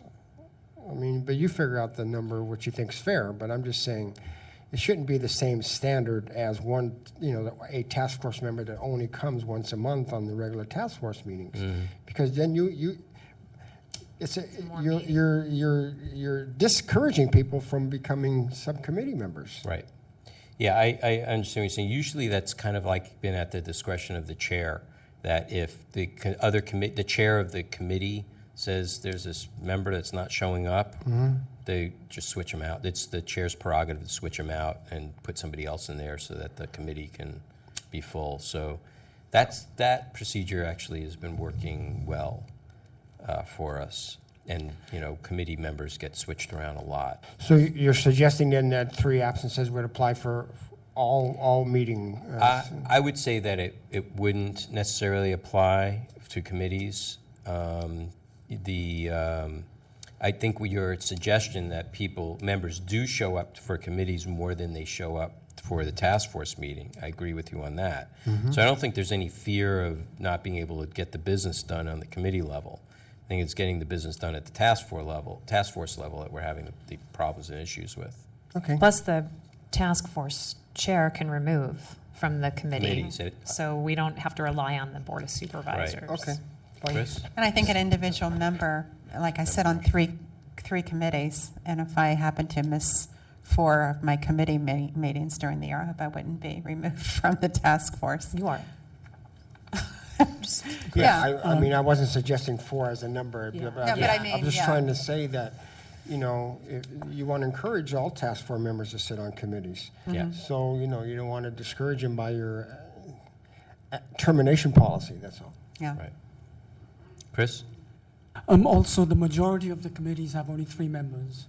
And when we had problems with the education committee, Chair Cawthon at that time had a quorum call be done to make sure that we had quorum. So that was a safeguard that we had in place. Right. One other amendment I would add is at the end of the first sentence, which does allow for notification.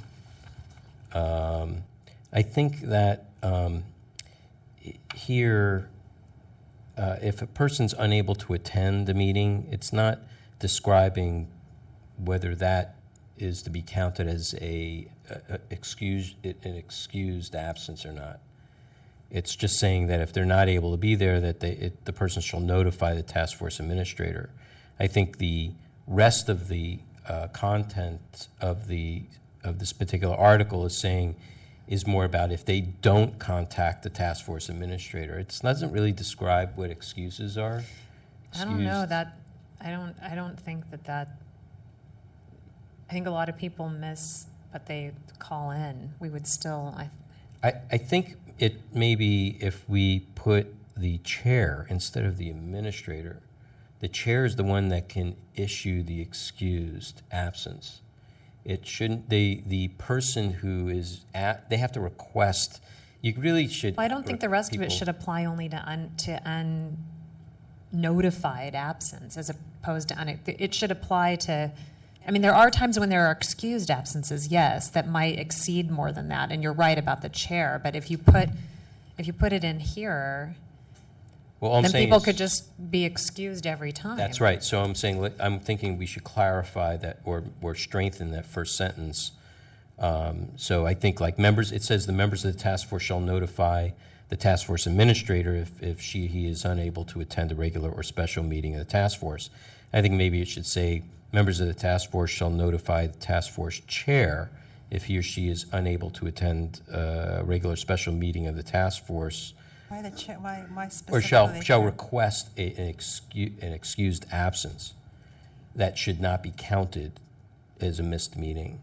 Well, but I know. I think it should be counted. It should be. I agree too. think it should be. Unless the chair Then you want, specifically excuses them, like, for example, if you had surgery or an emergency, then maybe we might not want to include that among the absences, and then the chair would excuse them. But just notification is not necessarily Right. excused. right, so how would you reword that?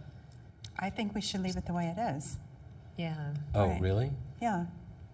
And then Oh. Chris checks, well, the Yeah, administrator. I know, but this kind of, whether it's- okay, so you're basically saying it doesn't matter. Well, then I think what should Yeah, be it added doesn't is, matter.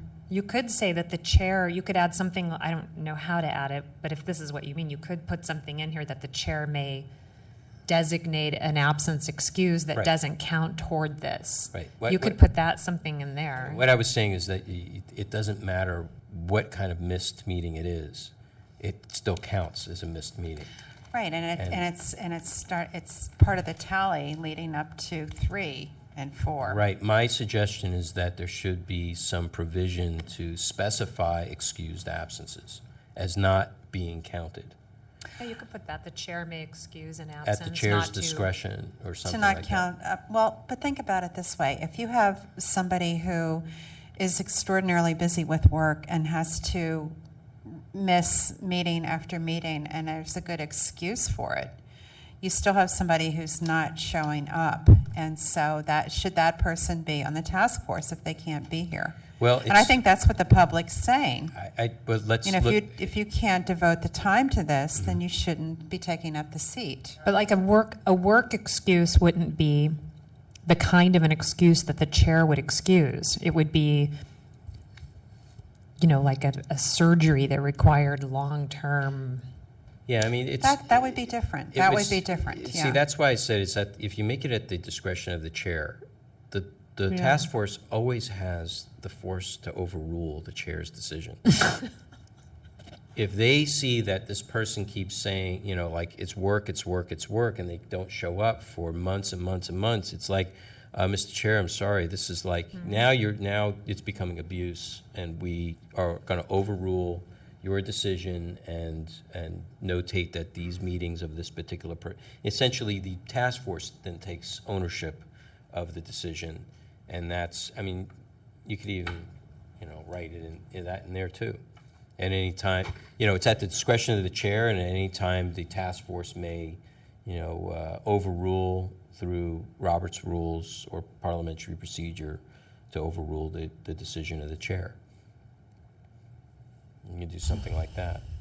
And then you can put a period at the end of that. I'm just saying that's how you would clarify. You got to just spell it out, because all this implication, it makes for very messy, assumptions and interpretation of bylaws. Bylaws need to be, really spelled out. That's the purpose of them. Constitutions is the big broad thing. This is our vision of what we want to do. Okay, so what we really want people to if somebody agrees to serve on this task force, they need to be able to commit to coming to meetings every month. And there will be things that happen, and fine, but those things that happen should count towards the 3 or the 4 missed meetings. But then there are extenuating circumstances where, through no fault of their own, the person can't make 3 or 4 meetings. And so I think a fair person would say, well, that person shouldn't be removed from the task force because they were in an automobile accident and had to miss, even 5 meetings. If they're going to be gone for 2 years, that's a different story. Right. So I don't know if we need to change this and make it more complicated. I think the message is you sign up to be on this, you get appointed, you come to the meetings. We expect you to be there every month, and You could leave it the way that it is, and obviously, if the member got the notice from the administrator that they had missed these meetings, they could have a conversation with the chair. Okay. Then we would know.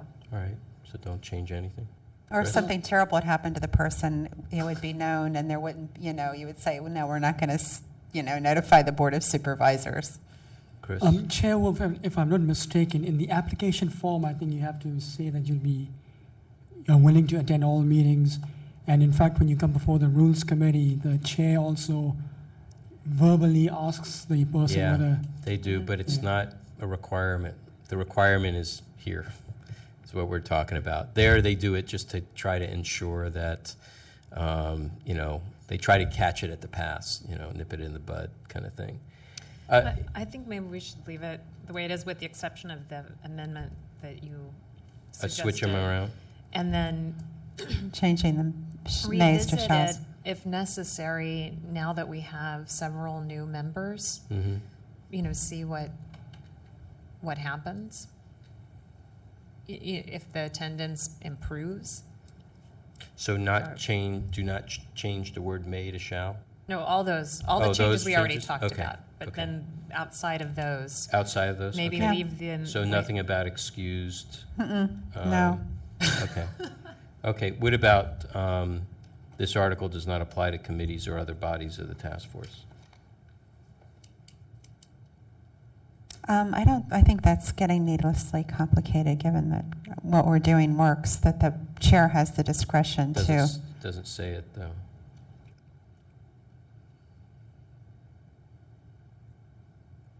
Oh, we don't have to fix something that's not broken. Well, I also don't want to give people an excuse to miss the committee. I know you're not, but it just would, if somebody thought, not that I've never thought anyone did this, but what if somebody thought, oh, I don't want to go to one of these, I'll miss the committee because I won't get in trouble for that. Well, what we can do is you can create a subsection And the called committees are- committees and just repeat the same thing. So you separate the attendance of committees is separate from the attendance of the regular task force. And you have the same policy.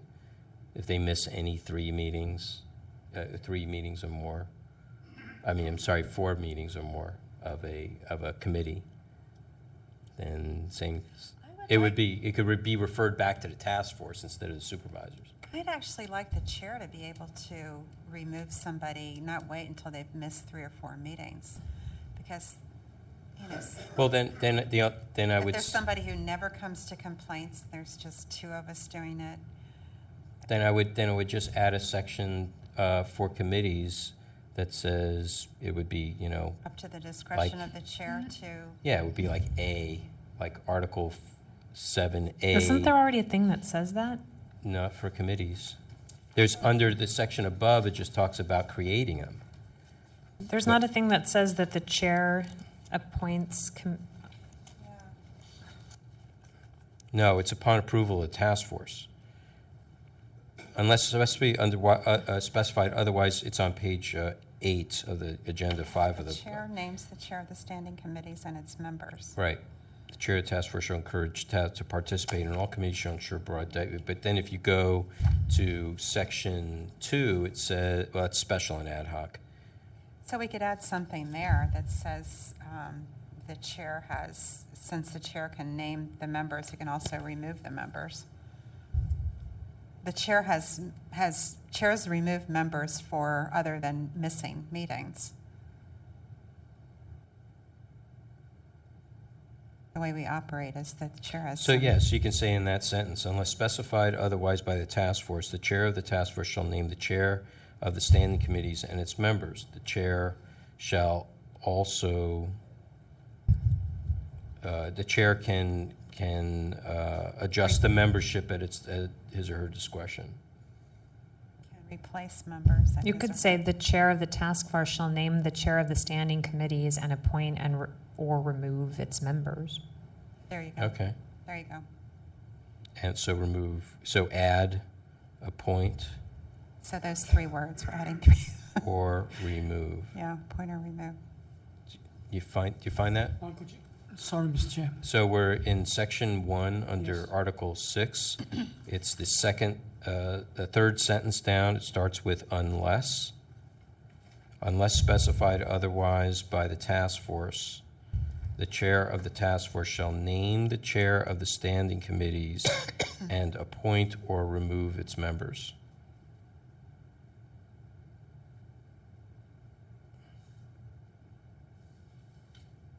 You know what? I hate that sentence. Is it possible to say, instead of its members, committee members? Its members Right. sounds like the chair. Name the chair and its members. Because of the standing committees is, Well, it's the members of the committees. of the standing committees modifies the chair, so it sounds like it'll name the chair Oh, I and the see. chair's Their members. members. Okay, their members would work too, but if you could Yeah. remove Want a pronoun instead of a... either committees, The I would pronoun should make it match say, the number, the nouns. I would make it say the task force, the chair of the task force shall name the chair of the standing committees and approve or appoint committee members. Approve. And Or- just instead of it, put Well, we were going to committee say member. appoint or remove. Or remove. Th- Appoint and That's fine, remove. appoint or remove. Appoint and Committee- remove. Appoint and remove committee members. Or you could put standing committee members. It's just that if you read it, it shall name the chair if you take out of the standing committees and its members. It's modifying chair. Does No, that, you're right. does that You're right. then, does that then prevent the chair of the task force from removing the chair of the standing committees? Because you're putting Oh. appoint and remove behind the and, so it only Okay, applies so- to members? Oh, maybe we should move that. Shall appoint and remove the chair of the standing committees Okay. and their members. Shall name the chair of the standing committee and appoint and remove I guess you might want to put in there that they can remove the chair. the chair and committee members. So you want to repeat it? Yeah. Unless specified otherwise by the task force, the chair of the task force shall name the chair of the standing committees and its members. I would just add a sentence and say, the chair at its discretion, shall appoint and remove committee more can. I think it should say the chair of the task force shall appoint and remove the chair and members of the standing committees. Okay. Remove the chair and the members. I think there's a better way to say that, but I'm not coming up with it. Feeling a little fried. Standing committees. Well, if you think of something at the time this comes up at the meeting, then you can make an amendment to it Yeah. at the Okay. time. Yeah. But, We have some other good wordsmithers. The intent of what we're trying to do is important and that we're Yeah. clear on it. No, So, I think we know what we're doing. so Chris, this will now, it will now say, unless specified otherwise by the task force, the chair of the task force shall appoint and remove the chair and members of the standing committees. So we're striking name the chair of the standing committees and its members and replacing it with shall appoint and remove the chair and members of the standing committees. Got it? Got it. Okay. All We right. can always change it at the task force, right? Because that's All what we're right. recommending. So with those amendments, let's get a formal motion on this, and then I'll ask for, you could just say approved as amended. Move to, Move to approve as amended. right, Second. okay, public comment. Thomas Piccirillo. When, you give the chairman the power to remove, that, due process requires that you give the grounds for removal. So the language that you just drafted, though, you don't have any grounds for removal unless you somehow sticking it into the absence policies. And I'm not clear what you just said. I like the idea that for your committees, you have too many committees, quite frankly, but that's for another time. But I like the idea of 3 absences from your committees as grounds, shall be grounds for removal by the full task force, not by the chairman. I don't like giving any but one person authority to either make policy or remove people, especially on the task force. So I'm troubled by the language you just drafted because you don't. There's no removal standards.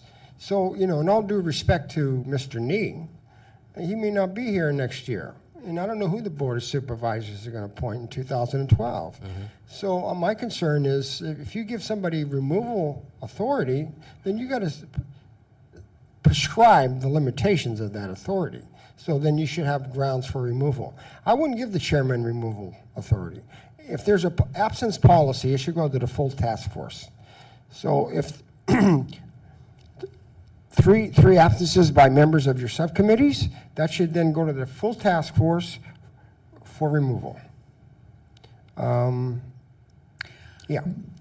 What about reasons for, there are other reasons why the chair removes the chair of committees? What are they? Are they spelled out in the bylaws, or is this just something? Well, sometimes they violate, like starting a meeting without a quorum. Sorry? For example, if we had a chair removed for starting a meeting without a quorum. Okay, but is that spelled out somewhere in your bylaws, or is that just? It's At the standard. discretion of the chair. It's standard practice in all, like David Chu, he can remove and appoint Okay. all the committees. I don't know where that's delineated. But I'm saying, now you're given a removal authority. Due process for the task force members requires that they know the rules before there's any removal action. There's no rules. There is, in these deliberative bodies for subcommittees, there really isn't anything spelled out. It's always at the discretion of the chair, because they Okay. serve the pleasure of the chair. And we vote the chair in, so that when you're voting for the chair, you're recognizing what you think he or she might do. And we can overrule the chair at any time as a body. So if Okay. we don't like the decision they make, we can Yeah. overrule it. Well, it's a policy difference of opinion. That's all I'm expressing. But I like the idea of you have the same absence policy for the subcommittee members as you do for the full task force. And then I wouldn't want to see a distinction between a excused absence and unexcused absence. I'm sorry, you would or you would not? I appreciate your concern for your fellow task force members, but I think you have to remember you're representing the public, and that if a person, for whatever reason, auto accident, they're not able 5 months, they shouldn't be sitting on the task force. They shouldn't be sitting on. I'm sorry, but they shouldn't be sitting on the task force. Your responsibilities are very too important to empathize with somebody that's in a 6-month automobile accident. So, three absences, 12-month period. Let it go to the Board of Supervisors for removal, and then in the subcommittees, 3 absences. Then it goes to the. You want to do chairman? My suggestion would be the full task force for removal. But And this happened with one of our members A couple of years ago, there was Member Doyle, who was having some difficulties and was not able to make any number of meetings, one after the other. And it was just like, enough is enough. We need to fill the seat. So, frankly, we can't get the ex officios to fill their seats either. No, absolutely not. And we were very happy to have somebody from the mayor's office sitting with us because it provided us with an amazing amount of information, just the objections that came forward. So, I'm saying you want to reduce the discretion of what the chairman can and cannot do. That's all I'm saying. It's nothing that the chair doesn't already do and has been doing since the inception. So I think, to me, it's really more about just saying it out loud because it's already there, And I'm frankly, I personally, professionally, I just say I feel okay with that because I know at any time I can call upon my members and say I don't agree with the chair's decision. I move to the decision of the chair and to overrule it. And, I use Robert's rules. I have the ability to do that, I don't think anybody should give that much power to the chair or president of the boards. Can you do that for anything? Anything. The chair makes an executive order. The chair makes an executive order, you can overrule it. Okay. The chair says something, I'm going to do this, like I want to recess, you can overrule it. You want to, That doesn't happen. you can do things like that, absolutely. All right. Well, thank you for public comment. So, thank you. Okay, so any other comments on this item?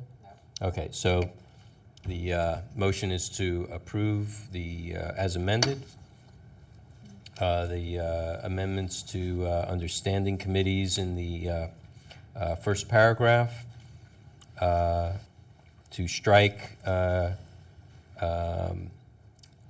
name the chair of standing committees and its members, and amend appoint and remove the chair and members of the standing committees. That's in Article 6, Section 1. And then in Article 7, under attendance, we are flipping the last sentence with the second to last sentence. And we are replacing the word, in both sentences, replacing the word may with shall. Did we vote on the? We're just going to vote on the amendments altogether. Okay. And we don't have to do them separately. It's not so substantive that we would need to do that separately. One is more of a clarification than substantive. Okay, ready to go? Call the vote, please. On the motion, Member Washburn? Aye. Washburn, aye. Member Johnson? Yes. Johnson, aye. Member Wolf? Yes. Wolf, aye. Mr. Chair, we have 3 ayes. The motion Okay, passes. great. We'll call for any general public comment, not pertaining to items on the agenda. No, I just want to thank the three of you for being here for 2 hours and working to try to make the orders of determination more effective. I just want to say thank you. Okay. Seeing no other members of the gallery, call the vote. We're done with that. Sorry. Announcements, questions, any future agenda items, anything like that? Member Johnson. I have 2 questions about, was this constituted only for was the Rules Committee constituted only for the purposes of this, or are we having another? We could, if there are other agenda items, we can continue. I wanted to ask about, I know it may depend on how the full task force rules on the quorum voting requirements, but the issue that Mr. Grossman brought up about, how do I describe it, the no violation finding, and, saying, are the documents disclosable, or did they provide justification? I wondered if that was something that we were going to discuss or not. I mean, we can discuss it. I mean, I think his suggest, because if you read the last his last paragraph, he says, I recognize in my proposal to reverse the burden when the applicable exception issues before the SOTF is contrary to the practice that has been in place for years and think he meant to say memorized in the complaint procedure. You know, I mean, he's basically saying that, you know, I know this is contrary to the way things are done.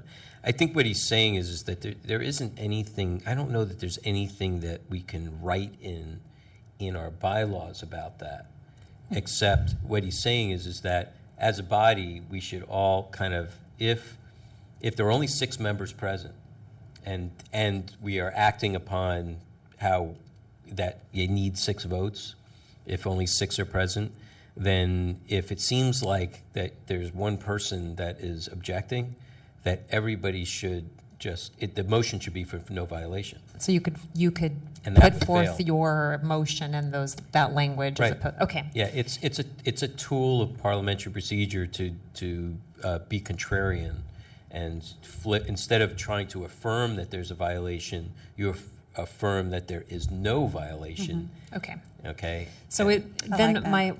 my second question is, I was trying to think of ways that might make the cases move more quickly. And I don't know if this is something that would come before rules or just something we could have at the task force, but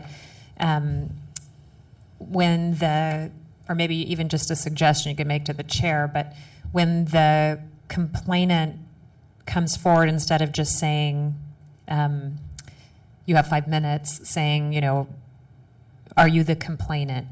Yes, kind of like judges do when the respondent comes forward, you know, asking, so we don't have to end up asking, are you the named respondent? If not, are you knowledgeable about the incident? Oh, I see what you're And then saying. we wouldn't have to start, it would just save some time because we'd get right to it right then and there. We can still continue on with the case, but it would just save a little bit of Okay, time. So it might in- be something I could bring up some other time that we If you could look discuss. at Article 4, Section 10, hearing procedures for complaints, Article 4, Section 10. Okay. right? So it would be in that process that you would make your amendment. But since it wasn't on the agenda, we would have to come. Right, If right. for some reason we were reconstituted, it just might be something that Well, would I save a can- little I- bit of time. I can request, you know, the Rules Committee to continue because there are other items that have been suggested. It's I don't want to not make ad- you go on another committee if it's just for it's one small not- thing. It's not ad hoc. The Rules Committee is not necessarily ad hoc. It is a standing committee. It just gets convened when it's needed. So we just kind of go about our business when we need to do it. But just remember, for any amendments to the bylaws, you need 10 days prior to the final decision. So you just got to plan the meeting and plan what you want to do, you know. Otherwise, you got to wait an entire month Right. after that. So in your suggestion, it would be in step 2 where it says city responds. Well, I think it would just be in both of them, that the complainant states, yes, I am the complainant, Right. and then the respondents, yes, I am the respondent, or no, but I'm knowledgeable, or I'm the representative, just, but I don't know that we necessarily need to meet for that, something that you could just do. Well, You can just request the chair to do that, you know, and would that also, no, that's it. Is that it? Okay. All right. Anything else for the good of the cause? Nothing? So we'll move for an adjournment. So move. Seconded? We are